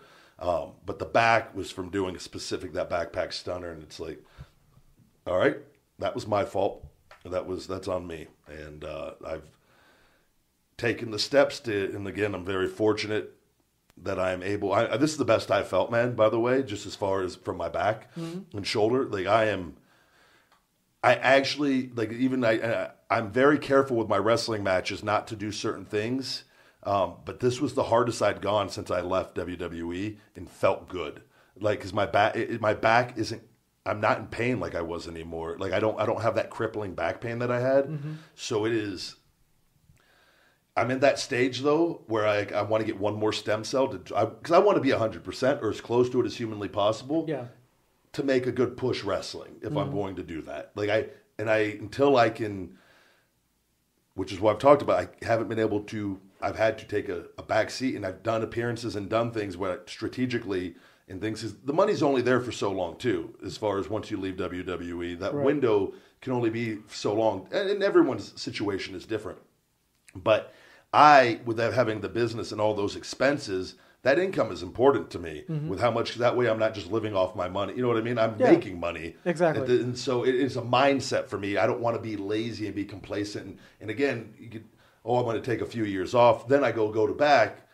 It's not quite the same. Whereas if you leave and then you can, build some credibility up with these independent promotions and go out and have good matches and just give myself time to keep healing. And maybe it would have been better to take a whole year off. Maybe I would have been completely better. But it's the way I've chosen to go about it and keep my name out there to some regard and some degree. And I'm getting close, though. It feels good to just not to go do the match, and I'm sore from just like the wrestling, but not to be in crippling pain like I had been and everything. Because it was, I downplayed it for a bit with everything. Yeah, because in the wrestling news, it's the difference. Booker T said the difference between playing hurt or playing injured. Yeah. And I've been wrestling injured it was. But your back is you can't mess around with your back. No, absolutely specifically disc issues. It's not like it was just, there was muscular stuff too. But that's because the disc issues alter the muscles. Inflammation, you get tears, and it's not easy, man. So I'm thankful I'm in the position I'm in right now because like I said, everything is coming back, and it's like my body, I could tell like my weight just keeps slowly going up because I'm feeling better. Yeah. So it's like I look in the mirror now, and I feel like Ryback again, kind of like when I'm at the shows. Like this last one in particular, like I'm like, okay, even though I'm not squatting and deadlifting, but you getting the confidence back. Yeah, you know, the confidence never leaves. But I think, but for me, just thinking about the injury, mentality. And mentality. And Yep.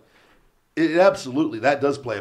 I've had to alter my style a little bit. I'll still do my power moves, but I'm not doing certain things that I was used to doing every night, and I've had to alter it a little bit. And I have to be very careful. I was taking turnbuckles where you get thrown into the turnbuckle. Yeah. When my back before the stem cells, even after the first, when it wasn't better yet.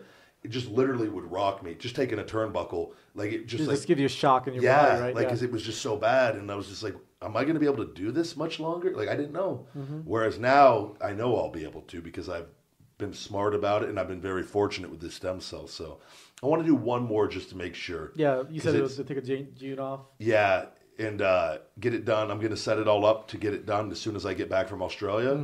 That last 10 days in May, I'll get it done for that. Take all of June off. And then start back up in July, I think. I think June would be a perfect time to do your food challenges. That's just get fat. Get fat. Every day you're doing food challenges. That might not be a bad idea. Yeah, I think that should be a good time to do it. I'm dying. I did a carb day yesterday. Yeah, I saw you with Captain Crunch. Oh my God. I just keep looking at that box today. I was like, because I'm going to have to do 3 days of no carbs here. And I went to the store last night. Yeah. And I was like, just make a bowl of it last night because I also got those skinny cow ice cream sandwiches. I had a couple of those last night before bed because I haven't had those in forever, and the low-fat ones. And I was like, make a little bowl of cereal because you're going to regret it if you don't have that Captain Crunch. Because I have to wait till Thursday now to have it because that's when I'm flying out. So I'm going to do a carb day on the day I fly out. So I'm going to have a big bowl of it on Thursday. But I was looking at it today just like, fuck, I want to eat a bowl of that. I've never had it. I saw it in the store. I was like, I love Captain Crunch. I love donuts. It only makes sense. Yeah. Have you had it? I had Country Crunch, but I never had that the donuts ones. I think it's new. I always eat the Cinnamon Toast Crunch. Oh, another great. Yeah. God, those are my favorites. Cereal is what makes being a kid so great. Yeah, I feel Apple Jacks, Cinnamon Toast Crunch, Fruit Cinnamon Loops. Toast Crunch. Yes. Oh, I thought you said Cinnamon Coast Crunch. No, Cinnamon Toast Crunch. Yeah, but yeah, that was good times. I was. We always had. What did we have as a kid? We always had Lucky Charms. I feel like I never liked Lucky Charms. I don't like the marshmallows in it. It wasn't my favorite, but it was like the one. My mom was really health conscious. The Lucky Charms healthy? No, she would usually be like Wheaties. Oh, yeah, but like Lucky Wheaties, Charms was Cheerios. kind of like the happy medium. Okay. Even though that I feel like it's the sugar. Yeah, because like the marshmallow I feel like it has like a chalky taste. Yeah, I know what you're talking about. That's what I didn't like. I loved Kix. I had a period with Kix. I think I had Kix, but I never was a fan of Honey Nut Cheerios was another. We were always allowed to have that one. Yeah, I think I had that. Maybe wheat. I love Frosted Flakes though. Yes, Frosted Flakes was my favorites. That one. But there was so much sugar in that thing. Yeah, it's so Tony the Tiger will really fuck you Yeah, up. exactly. But I'm trying to think. There was another. I was always. I've talked about this before. They had Rice Krispie treat cereal. Yes. They quit making it. No, really? They don't make it anymore. They have Rice Krispies, Is and they have like a frosted Rice Krispies, but it's not Rice Krispie treat cereal. Because I bought the frosted Rice Krispies a long time. Oh, they're like little like Rice Krispie treat balls or something. No, or I don't know what. No, it's just like it's almost just like Frosted Flakes, but frosted Rice Krispies. Oh, it's not. Yeah. I know they make the treats themselves. They mass produce those. I don't know why. If anybody out there listening knows why they discontinued the Rice Krispie treat cereal? I haven't seen it in any store I've ever gone to. In my adult age anymore. Let's see, Rice Krispies. I like you being the tech guy again tonight. Yeah, I know. I got something. You decided. Well, the computer's actually working this time because last. What are the odds of that? Like nothing. What a shit week for me. And the computer is like, okay, I'll work, big guy. Yeah. Which actually, I figured out why the mouse wasn't showing up because we hooked up the second monitor, and so the mouse went out there, and it's like I didn't understand that. Rice Krispie treat cereal. All right. Well, apparently they still. Maybe stores just quit selling. Wait, where to buy? So let's see. Let's put our zip code. 89. Don't say it out loud. No, I got it. Don't need people finding my address. Well, they didn't know you're in Vegas. I don't want this. I'm telling you, I don't think you're going to find it. I know I go to Smith's out here. Target. Get out of here. There's a Target down the road from me. Yeah, there's a Target by you. Is that all Targets or? No, it says right here. That's where you can buy it. Oh, I'm gonna have to go. We can go in and I'm gonna do an Instagram video of just me eating Rice Krispie treat and donuts. Yeah, looking for it. Yeah, there's one. Why is Ryback in here just buying a box of Rice Krispie treat cereal? Yeah, Target store, Decatur. Yeah, it's just Holy shit, they still exist. Walmart. Yeah, But regular grocery stores, that's weird. I wonder why what Smith's has against it. Yeah. Well, fuck you, Well, it's Smith's. funny because I went because you with stevia. Yeah, is that Smith? the Zevia, But yeah. I went here. It was out. I couldn't find it. Up here, that Natural Grocers store right here, by the way, they have all the flavors. They have a lot of the flavors. They don't have all of them. They have a lot more. I think they only have the Dr. Pepper version of it. Yeah, yeah. Go to the one that Natural Grocers has. Okay. They have quite a few, a lot more than Smith's. Okay. Smith's usually has root beer, cream soda, black cherry, cola, and cola. Okay. Those are the four. I like the cream soda. And Whole Foods has actually all of them. Oh, they do? They have like Diet Mountain Dew. Okay. They have all the cool cherry cola. That's awesome. I need the cherry cola. Is delicious. Yeah. But yeah. So, but Rice Krispie Treats cereal. Man, that's a game changer. Asian Joe, you have no. I in my heart thought it was gone, and I can't. That's my favorite cereal of all time. The milk after the. I think after this, I will go to Target and see if they're, and I'll take a picture and send it to you. Please, just so I know. Yeah, it's like so you don't waste your time. I was at Smith's yesterday, and I'm a big fan of the Sponge Daddy. Yes, I have those. They're great. They work awesome. Yeah. But I saw it on Shark Tank originally. Okay. When I saw it in the store, I'm going to see if this is the real deal. And I was like, fuck, I really like cleaning with this way better than like the other. And so my Scrub Daddy was all beat up. I saw that. Yeah. It was pretty beat up. I put it off for a couple of weeks. But it lasts a long time. Yeah, I can usually get a few months out, 2 or 3 months. For sure. And so I go to the store and I'm looking, and I was like, looking for a different color. Because it was like, I get sick of, I don't want orange, I want blue. Yeah. Because I'm fucking weird. And a guy comes walking by as I'm like holding the Sponge Daddy. Yeah. And he goes, oh man, my kid would flip out if he knew I saw Ryback here. And I just was like so embarrassed because I'm just like, big bad Ryback deciding what color Sponge Scrub Daddy to fucking buy. Like I was like, oh, tell him I said hello. Yeah. And like, it was I will. And he just kept on going. I thought he was gonna ask for a picture. And I was smiling with my Scrub Daddy, like for the. Dude, I would like solely like, I'll take a picture with that. You know, promote that stuff. Maybe Scrub. They'll send you free. Swags just or thousands of Scrub Daddies here that last forever. Use a new one every day and throw it out. Be a new sponsor for the podcast show. We got a couple coming up next week, which is good. Awesome. Yeah, let's making gains here, making progress. So. But yeah, with the whole, finally got my car. 4 days. What the fuck happened with that? So I drove you home last week. I know you did, and so I had to get a ride up to come out to the podcast last week because I didn't have a car because I wanted my AC was going bad. So I bought a new AC compressor, and my buddy told me, he's like, "Oh, this guy is great. He's he can do the job, cheap and stuff like that." He kept delaying it, right? Kept delaying it because he did. Well, the thing is, he doesn't speak English. So I had to. No comprende. I had to communicate to his son to see what's going on. Oh man! And so I dropped my car on the Sunday, and he says that my car it'll be done on Monday, the next day, in the afternoon. So right around 2:00 in the afternoon on the Monday, I get a text message like, "Oh, by the way, your radiator's cracked, so you have to get a new radiator." Yep. It's like, all right, how much is it going to cost me? It's like, well, it's going to be $177. And it's like, well, I can get one on eBay for $50. Yep. So I was like, well, he found one that's for $113, and he says that since he got everything out, he's willing to do it free of charge. Otherwise, it'll be $100 if I were to order it and bring it in.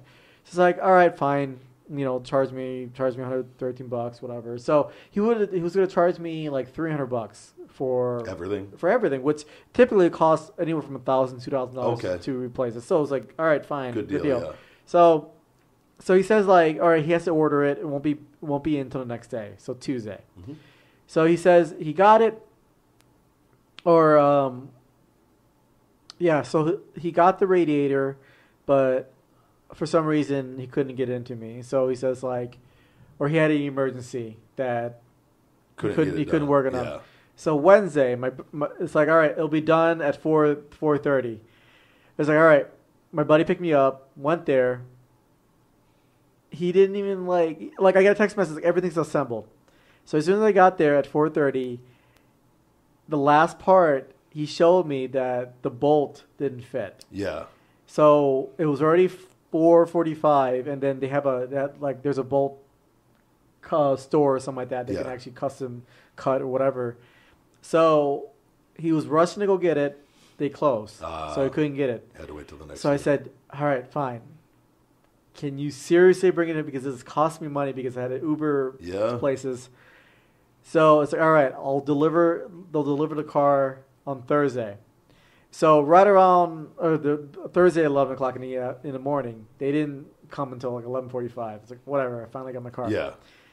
So to drop my car off, the headlight wasn't working. The right headlight wasn't working. And it was working before. It was working before, but now my right headlight wasn't working. And then he just tested it out and just realized. So he had to take the bumper off, figure out what happened. And he finally figured it out within maybe another 30 minutes. Okay. And so I finally got my car back. Jeez. And so now my horn is not working. So What I gotta the hell? now I gotta figure out. Now I don't want to go to him anymore. I feel like he caused these other problems. Shit. So Or now the car is just at the end. yeah, and so it's like, fuck. It's like, so I gotta figure who needs out. a horn? Yeah. You can get one of those custom horns we were talking Yeah, about. I know. before. Well, no, that was my horn that I replaced. Yeah. So he must have took out the horn and plugged it. He must have plugged it the wrong way. So I have to take a look at it because luckily I can know how to do it myself. Yeah. But I just found out was honking at somebody. It honked for a second and it stopped. And it's like, yeah, it's like I have to yell, roll down my window and start screaming at me, asshole! Move, get off the phone. So, but. AC's working, so you're not going to melt on us. Yeah, that's true. You need it because it's only going to get hotter now. But I had a good time over the weekend. I actually saw my friend Nikki Delano. She was performing at Sapphire. And you said you texted me. You're at the Sapphire pool. I was I think I was on the phone with Amazon driving home. Yeah, and I was just like, I'm not even home yet. Yeah. I wasn't even close. I was so done. Yeah. But it was drunk at the pool. And I know, dude. I had to go do orders. It was funny because they were the bartenders because they comped your drinks for the features, and so they were asking us well, do you want anything alcoholic? We can get you a bottle, free bottle and stuff like that. That stuff's and pretty expensive. I'm like, no, we don't really drink. Just bring out water. It's like, are you sure? It's like, yeah, bring out water and bring out. I've never been to a Vegas pool party. Oh, really? Never. I have my own pool here, but I've never. Those places. It gets crazy, but it wasn't even that busy. It's on a Sunday at a Sapphire pool. Time I turn around. Well, they got strippers dancing. Yeah, I need to stay away from those. Yeah, they're not good for you. But the thing is, trying to find me a wholesome girl, Asian Joe. Good wholesome girl. Good luck with that. Got a couple people on the list. Yes, so how was your dating life? Remember last time we talked about it? That was almost a month ago. Yeah. No, I talked to a lot of people. Yeah. Yeah. No, there's got a couple top prospects. Okay. That are but unfortunately they don't live in Las Vegas, which maybe is a good thing because the Vegas girls tend to be a certain breed. It's a transient city. The people come in and out all the time. So but if maybe find someone in Arkansas or in some. I have roots south. in Arkansas. Yeah. Family. There roots you go. There, yeah. Maybe. Maybe have a family member might know somebody. Yeah. Or maybe it could be a cousin or something. Have a really close family. No. I'm so busy right now though. I talked to a few people and I was like I can't even make time to hang out. There was somebody who wanted to hang out tonight, and I'm just like, I have to do the podcast, and I got to send the show off, and then I got to get a few things done. I got to do orders tonight still too. It's like when you stop all that and you hang out with somebody or you go out and do something that takes hours. Yeah, and especially I live away from everything, so it's just all right now in this period and I got to be able to get up at it. I like to get up usually before 8, and sometimes I woke up today. At 6:30, and I was up, did some stuff, and then I went back to bed for an hour just to get a little more sleep. And but once I get up, I'm go once you're up, I have a whole routine and it's go and just doing and so it's it'll be once the townhouse is done, I'll be able to breathe. Okay. It's just, but I'm trying to get it done because going to Australia.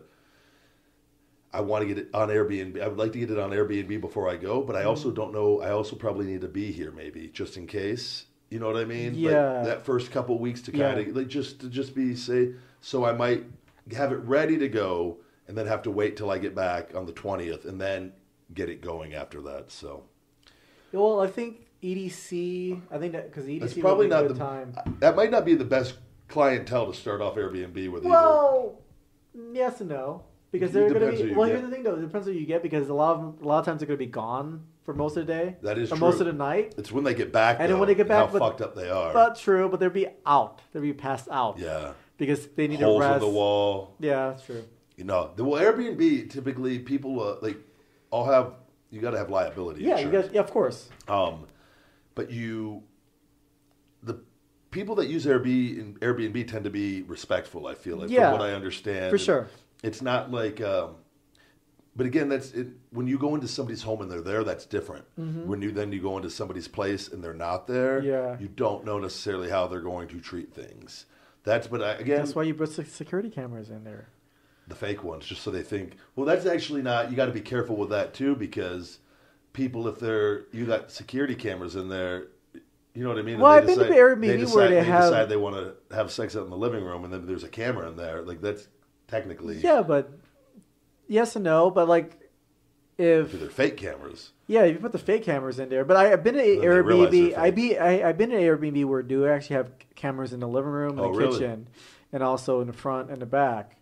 Just so you know they're in there. Just, Yeah, yeah. But I think I mean, it's a liability. You know, they shouldn't have sex in the living room. You know? you don't want to discourage anyone from having fun. I guess so, but I Yeah, mean, yeah, That's well, yeah. the whole purpose of Airbnb is Yeah.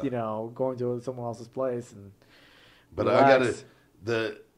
I was talking to my chiropractor I saw last week. I had to drop off more supplements to him. He was talking about because Vegas, there's all the restrictions, like I said, and you got to pay like an annual fee, and because the hotels don't want the people doing it, but North Vegas doesn't have any restrictions. Right. So I got that. My whole play on this is I got to see how these are going to do, because the numbers I was told by my people are they're good. It's like you can do. It's a lot better than renting it out. But if it doesn't turn out that way, worst case scenario could is rent it out I'll rent it out somewhere else, furnished. Renting out a 2-bedroom, 2-bedroom, 2.5-bath. It's a big place, so it's a nice sized townhouse, and everything's nice in there. The carpet's all beautiful, like everything looks nice. Is it closer to It's Centennial just Hills? right down the road. Oh, right down the road. Yeah, Oh, wow. It's literally Okay, 5 close minutes by. on the same street, Deer Springs. Okay. Eddie, maybe edit that up. Yeah. Eddie, yeah. But no, you're Roy saying. Roger Springs. But no, you're saying, but it's close by. Yeah. Okay. It's and the renting it out furnished, I don't know what I could get for that, because you could obviously for that. Well, I'm because looking at probably. I think it would make sense because if people who are contracted come here, because it's close by to the Air Force Base, Air Force Base would be it would be perfect for families to come in there to stay for a few months while they're here to Absolutely. train, whatever. That would be perfect. Especially, so it'll rent out. It'll definitely rent out. So I'm not worried about that, but No. I would like to make a little money on it. Of course, too. you're already putting in a lot of money. Yeah, in well, that's the whole point of it, putting in to get it back. And Yeah. but sitting on these cannabis stocks, they're about to strike. So Yeah. it's looking promising. Well, besides the tips of the week, have you thought of doing stock tips and stuff like that? No, or because I'm not. I don't want to tell people that's such a personal thing. As far as I feel like there's to give stock tips is. Well, I mean, it's and then that's say you general tell stock people- tips. No, not but no. I'll say I've talked about just on here bullshitting what I invest in Yeah. from time to time, but I don't want to. I would never tell people to do what I like. Because what people happens if a lot of people can't invest, Right. and they can't see their money go down, and they'll look for someone to blame, and well, you told me to do this, and no, I didn't tell you. No. We'll put a disclaimer in the beginning. Just avoid it. Okay. That's not my forte. I enjoy it personally, and I am constantly trying to learn about it, and I've learned a lot, but it's always learning. I just don't want to tell people I've made mistakes and learn from them. that's true. But it's big thing with the stock market is just you got to almost be fearless. Yeah. And you can't be attached to your money, which is Exactly. which is a lot of people put money they need in there. It's another form of gambling. It's just another form of gambling. In a way, it is. Mm-hmm. Yes, it's more calculated. Yeah, I feel calculated, like. but it is. You can lose it all. Yeah. So but again, a lot of that. So that thing is when you start playing around with options. And like it'd be short. I think shorting stocks is another. Stocks, that's a great way to lose a lot of money. Yeah. By the way, I invest in winners that I think long term, and it's a more conservative approach. But to me, it's the risk of losing everything is slim to none on that approach. Right. And a lot of the richest people in the world use that approach, and it's worked for me so far. So that's good. I've heard people tell me I've made this much money in there, and then I've seen people where they've lost everything. Yeah. And it's shorting stocks. That's what I avoid that altogether. Yeah. So It's a long-term investment. Yeah. Anyway. And it's a piggy bank to me just to keep investing in. And then eventually you get something and it starts fucking going, and it's when you keep investing in it, and then that just starts multiplying rapidly. It's a beautiful thing. And then you take some of it and you reinvest it into something else, you keep some of it, and it's just fun. But it's like a lot of it's just doing it, and you coming up with your own system, and and reading all these different books on what people do, and it's just you got to learn on your own. And I never want to there's enough people out there giving advice on that. I don't want to be responsible for people's money. That's not something I can handle mine. I don't want to. That's not what I'm here for. So. Okay. But outside of that, I think you want to take a break and come back and do some. We got a lot of questions. Just hundreds. Up. I don't know why. That was more than ever. That just went up today. Yeah, no kidding. I think it was the hashtags. Oh, was it? Oh, you probably hashtags. Instagram has all these a new algorithm, and hashtags are so important on there. So I don't know how many we have, but it was hundreds came in on the questions. There was. Last time I saw it was like 300. Hell of a picture. 317 comments. Yeah, so we'll get to your 317 comments here. Another 3-hour show. Oh, jeez. But we'll take a break. We'll come back. I'll do tips of the week. We'll do some questions, some plugs, and anything else that comes up. We'll be right back after these messages. Hey guys, this is the big guy Ryback, and I want to personally say thank you to you guys, our great listeners and supporters, for an amazing 2017. 2018 is surely going to be even better. Feed Me More Nutrition, my natural premium sports nutrition company, had a phenomenal first year, and that's thanks to you. We are adding Finish It branched chain amino acid electrolyte pump matrix to the lineup for 2018 and have even more exciting custom formulas coming in the upcoming months. If you've been putting off getting in better shape and getting healthy for not only you, but your loved ones, now is the time to do it. Whether it's consuming more lean protein, burning some unwanted pounds, increasing your natural testosterone and sex drive, or ramping up your energy levels, Feed Me More Nutrition has you covered. As always, positive Amazon reviews are greatly appreciated. 2018 is your year. Get hungry, stay hungry, feed me more. And we are back. August Joe. Asian Joe has sold me on August Keelock, who's just showing me. August Joe. I am August Joe. That's your porn name, August Joe. August Joe. It was funny because I was watching episodes of Parks and Recreation, and they had like the morning zoo type radio show. Yeah, and the guy who's doing the sound effects, they named him China Joe. So it's like a deadpan Asian guy pressing all the ridiculous noising sounds. We need to have somebody here. Eddie does a great job with the editing, occasionally putting in a little sound. Yeah, a little slump. It'd be nice to have a good little soundboard and just a guy to just... I mean, there is a soundboard I would here, let you bring in another Asian to do the soundboard. We're thinking about bringing in our buddy Phil from Bronson, used to be in Florida Championship Wrestling. I got to text him this week and see what he's doing. I'd like to bring him on for a show. Dude, he's so funny. I love that guy. The show will be 6 hours long with all of us. Just, for sure. We have so many stories between all of us. Oh, my God, yeah. Just so many dudes talking. But, sausage regular. We have to change the story to Sausage Fest. Yeah. I just changed the name of the show altogether. We go a completely different direction. All right. With that, I'll go ahead and get into the tips of the week this week. Tips of the week. Yay! The book of the week. I might have mentioned this book before, but it was I'm gonna just I have had it. I was going to re-listen to it because it had such an impact on me when I decided to leave WWE. But the 50th Law by Robert Greene and 50 Cent. Quote of the week: "Take things as they are. Punch when you have to punch. Kick when you have to kick," by Bruce Lee. My nutrition tip of the week this week. This is actually a product to stay away from. I got on the road in Wisconsin this week. Protein chips. Sounds terrible. So Quest Nutrition makes a protein chip, which is actually delicious. Okay. They have barbecue, sour cream, and onion. They actually taste like almost like they're baked, but they're not. They're protein chips. They're low carb. Yeah. Their fat's low. They're the best chips on the market by far. So I saw these Protes chip, Protes, and they had like a nacho cheese flavor. I go, oh. And the nutrition facts on them checked out good. And I go, oh, a bag of these is just going to be delicious. And I got in the car, and I'm driving, open it up, and nothing about it tasted in my head I was almost thinking Doritos, even though I knew it wasn't going to be a Dorito. But there was no nacho, and how they fucked up the seasoning, I'll never know, because that's the one thing on it I felt like they could have at least had nacho cheese seasoning. Yeah. It didn't taste like, it tasted like cardboard. Okay, like, I was gonna say. Very rarely, and usually I would have just eaten them anyways. Yeah. I couldn't finish them. I eat like 3 or 4 chips, and I go, I can't fucking do this. It was like stale cardboard. Oh. And even if the cardboard had nacho seasoning, and like a little salt or something, I would have been able to eat them. But nope, they didn't. Did it have a phone number in the back? You could call them. It's like, I can go. I'm sure it was at Vitamin Shop. I'm sure how they got into Vitamin Shop, I'll never know. No kidding. This is what gives healthy food a bad name, because some guy trying to get in shape is going to go in there, and see nacho cheese, Protes.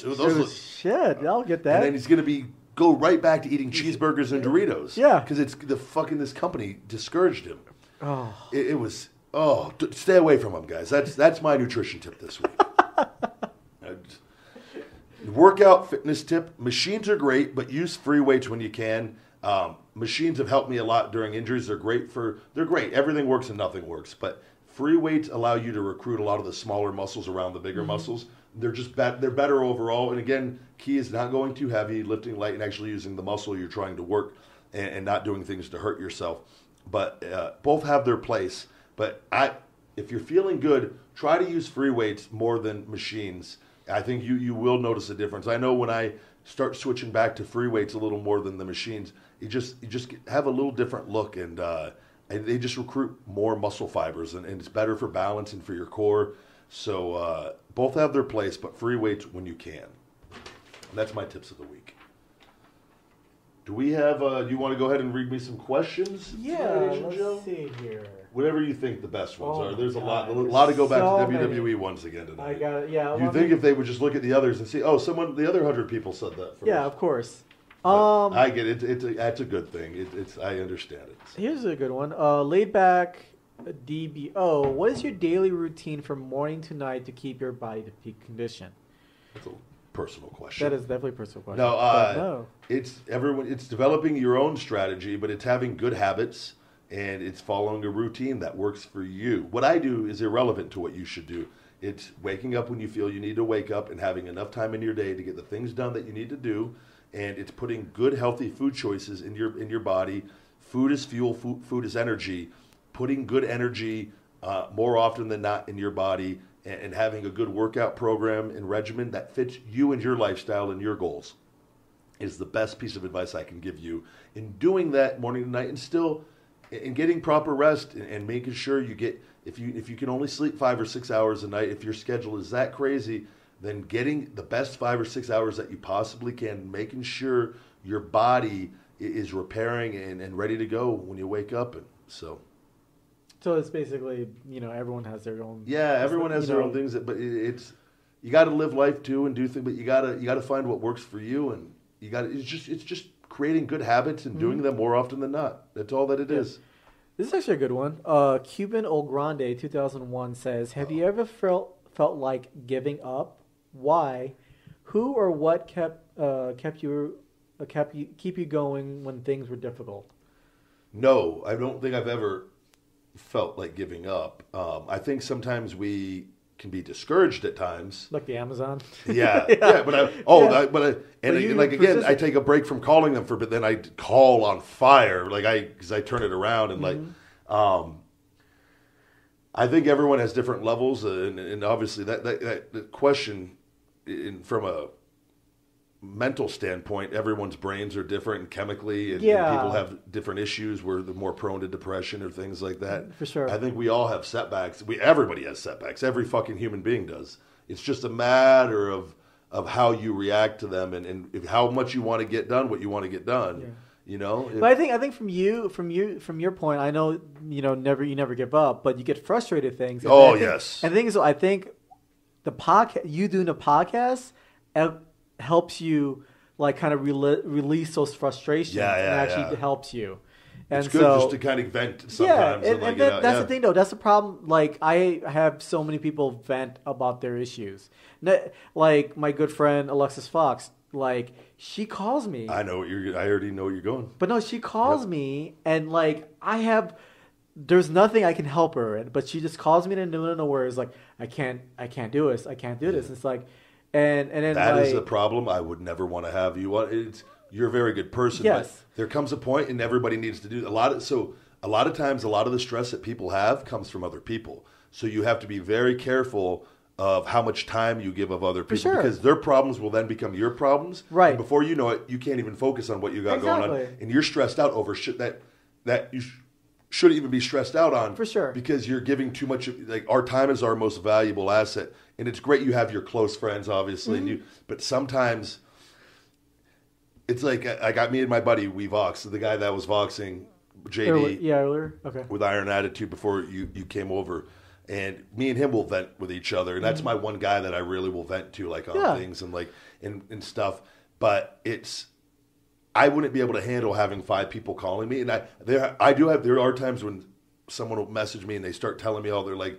And I just I'm busy right now. I can't deal with this. I'm dealing with 10 other things that have to do with I think a lot of times people, and you see this with successful people, you have to know how much of yourself to give and when to pull back. Yeah, of course. And you that, and but it can be very stressful and sometimes that becoming aware of that is really key. And not for this Cuban's particular case, but sometimes the stress that you have in your life is not even from your life. It's from other people. So it's making maybe better decisions of putting different people around you or just if somebody is stressing you out, and not saying in your case, but just if there was somebody that's calling you all the time and stressing you out, you have to eventually be able to communicate and say, look, I'm here for you, but I need to be able to, I have a lot of stuff going on also. And where you have to be selfish at times with yourself, because if you're not happy with yourself, you're ultimately not going to be happy, because you're going to resent people and other things are going to eat away at you. But I think I've never had that, just the give up attitude sort of thing. Yeah. So, but I can understand. And getting discouraged is one thing, and I get angry, and I use that anger to fuel me, to build yourself up. Or like I said, I tell people this is fucking the Ryback character, whatever the feed me more mindset, whatever the fuck you want to call it. It's legitimately my life is taking negatives and fucking turning them into positives. Yeah. So something negative happens, I get really fucking angry at it, and then I fucking, okay, calm down. How am I going to fucking fix this? And I do it. That's how I operate. So not everyone operates like that. That's what works for me, though. Yeah.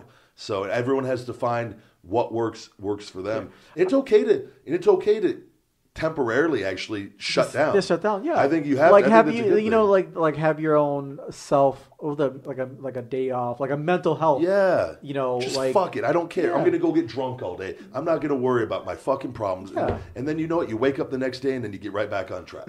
But it's not shutting down for too long. No. But it's okay to shut down. I remember I was in an awards show with the whole, unfortunately some of the female adult actors passed away, committing suicide and stuff like that. This one director who won an award made a nice speech saying that for all the young girls out there who thinks everything is crashing down on you, those are the small things. Yeah. You know, when you get older and look back, those problems that you had, like, pale in comparison. Yeah. Yep. And that's very, very true. And you know, and you gotta think. Sometimes if you think about what other people are going through, oh yeah, and compare your life to their life, your life may be 20 times better than what someone else is doing. You know, keys to be grateful for the light. Being grateful of what you have. We all have problems. Everybody does. Exactly. There's different levels of them, but like, and again, I've seen. Go do Make-A-Wish and you see kids that are on their deathbed, and they're 3, 4, 5, 6 years old, and you're just like, well, life ain't that fucking bad. Exactly. You know what I mean? As far as and you see what their families are going through, and then we ultimately all have our own family issues as time goes on and whatnot. It's okay to shut down. It's just getting back on track, getting hungry again, and tackling. If whatever you did didn't work, try something else. So you just got to find what makes you happy, and not spend too much time on social media. I really think that's a major problem today with people. Oh yeah, for sure. I think social media causes severe depression because it highlights of everyone's day or what they want you to see. And I think for young people, and I'm talking about for young people that can't distinguish that necessarily, I think it really, really is going to have a detrimental effect on them. But hopefully it doesn't. But okay. Here's a good question by Jay Guernsey, 1990. Ryback, Joe, Phoenix, Ryback and Joe. We'll email it to Phoenix. Yeah. Do any of you have a fallback plan if your careers didn't work out, and what was your favorite childhood movie and video game?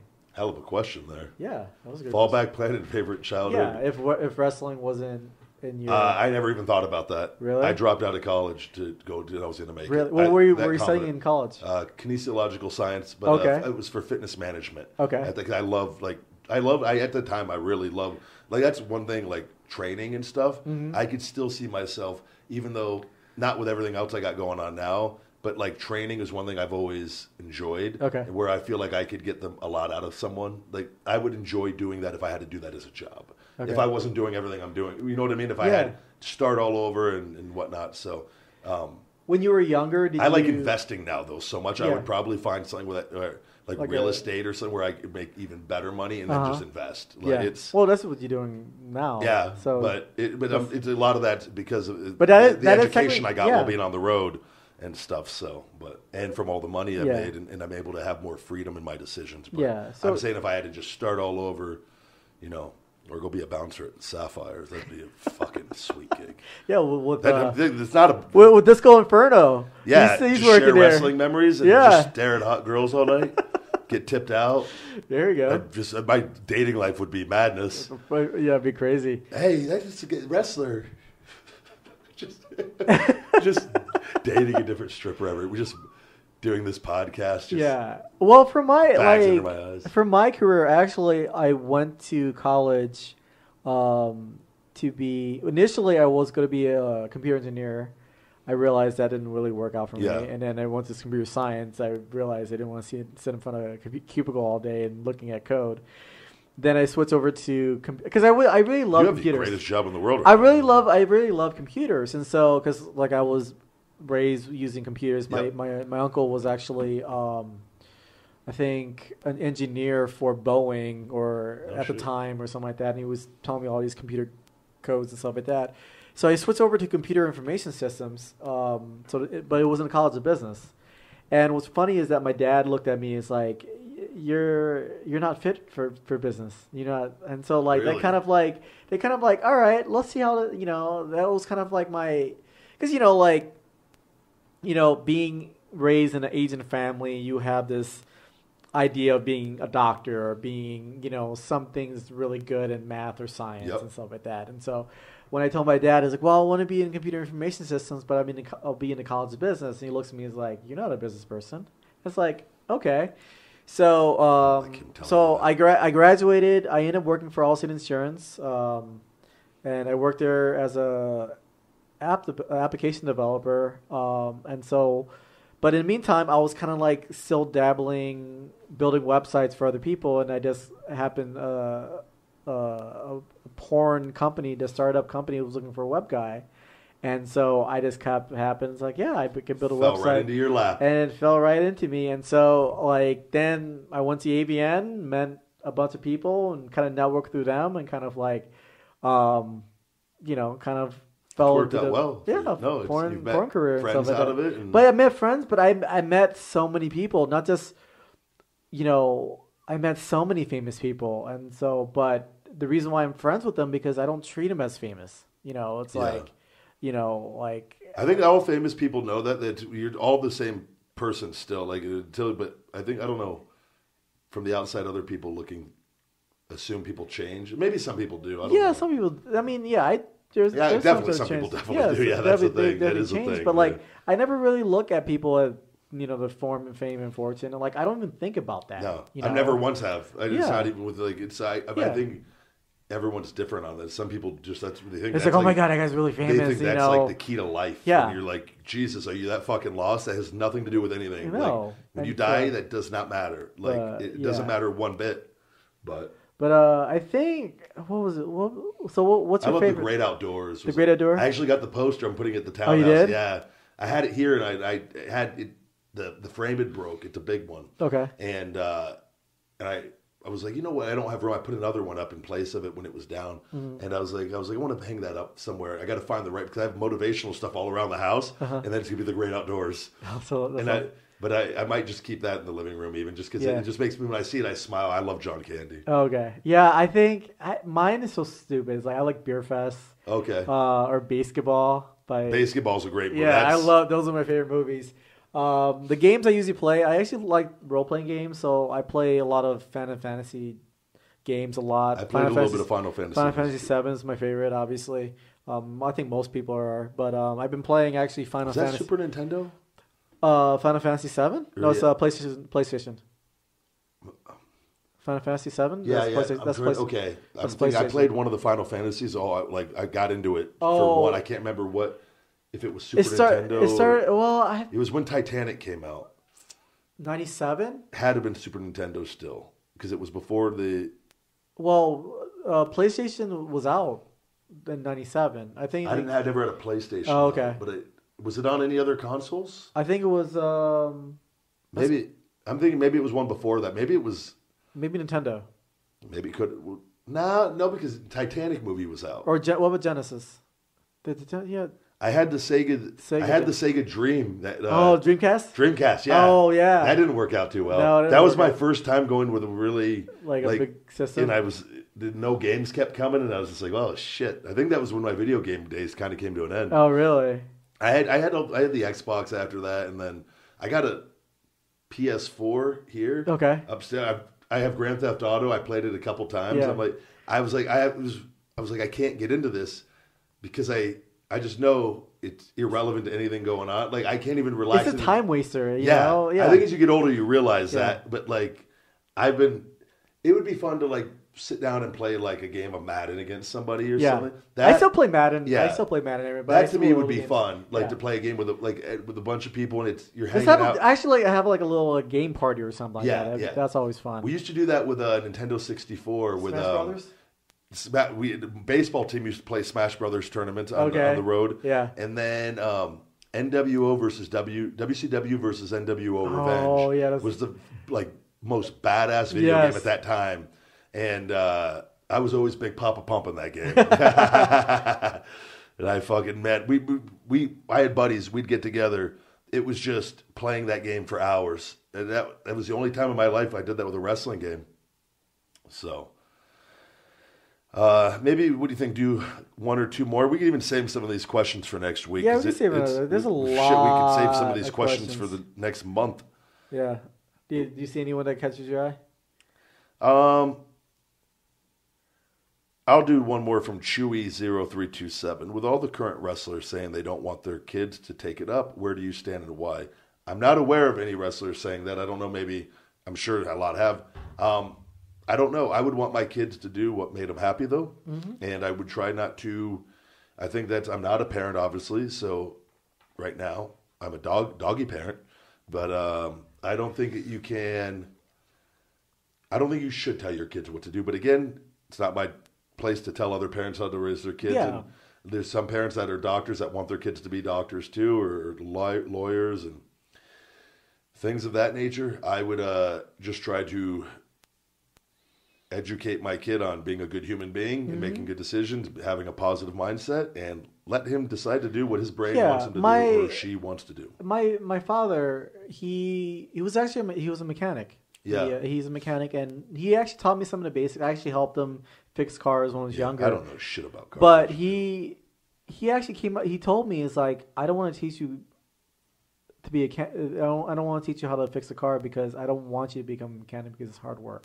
Yeah. And, I don't want you to, because he heard some, like, there's times where, like, a jack would fall. It could be dangerous, It's dangerous. And so he didn't want me to go, he would tell me the negatives. But I learned how to change my oil, how to change my brakes. Basic things are the basic things. Yeah. So, like, I'm aware of, like, like, changing an air compressor, I can't do. Yeah. I need someone else, which, unfortunately, took 3 days and 4 days, but finally got it, and it's working. Yep. So, but there's things that I can do and can't do, and I think that's what at least my father taught me is like learn how to do things. I think I mentioned this in previous podcasts, but learn how things work and do things, do some research to at least know what you're getting into. Have a basic a basic understanding of how things. It's the same thing like for like you can teach, if you have a kid or something like that, you can teach them. It's like, all right, these are positive things, these are negative things. You let them. Give them all the facts on it. Do your best to educate them. Exactly. And then let them make a decision when the time is right. Exactly. If that's something they want to do or if they change their mind, then you go with it. I think you just being a supportive parent is the best thing you could do. Exactly. But again, I'm not a parent, so that would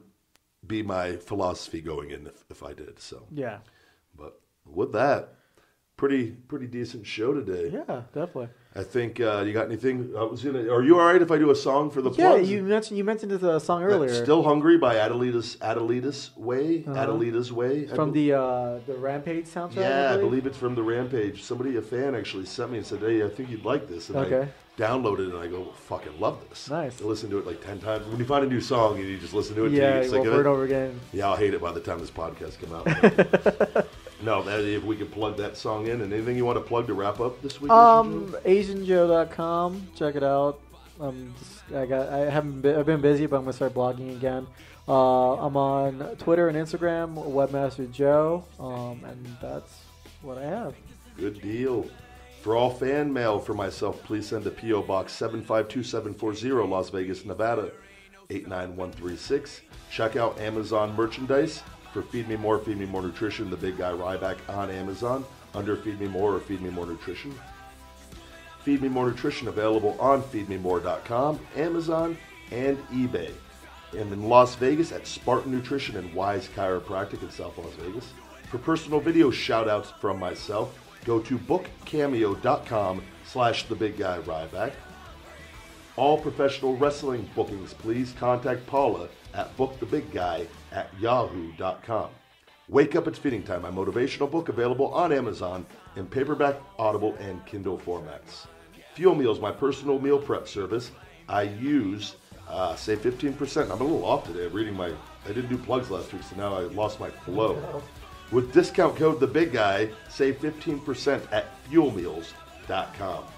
For social media, check out at CWTBG and at Ryback22 on Twitter, at Feed Me More Nutrition on Facebook, at The Big Guy Ryback22 on Instagram, at Feed Me More Nutrition on Instagram, and Ryback247 on Snapchat. You guys have just listened to another episode of Conversation with the Big Guy. Bye-bye. Thank you, guys. Feed me more.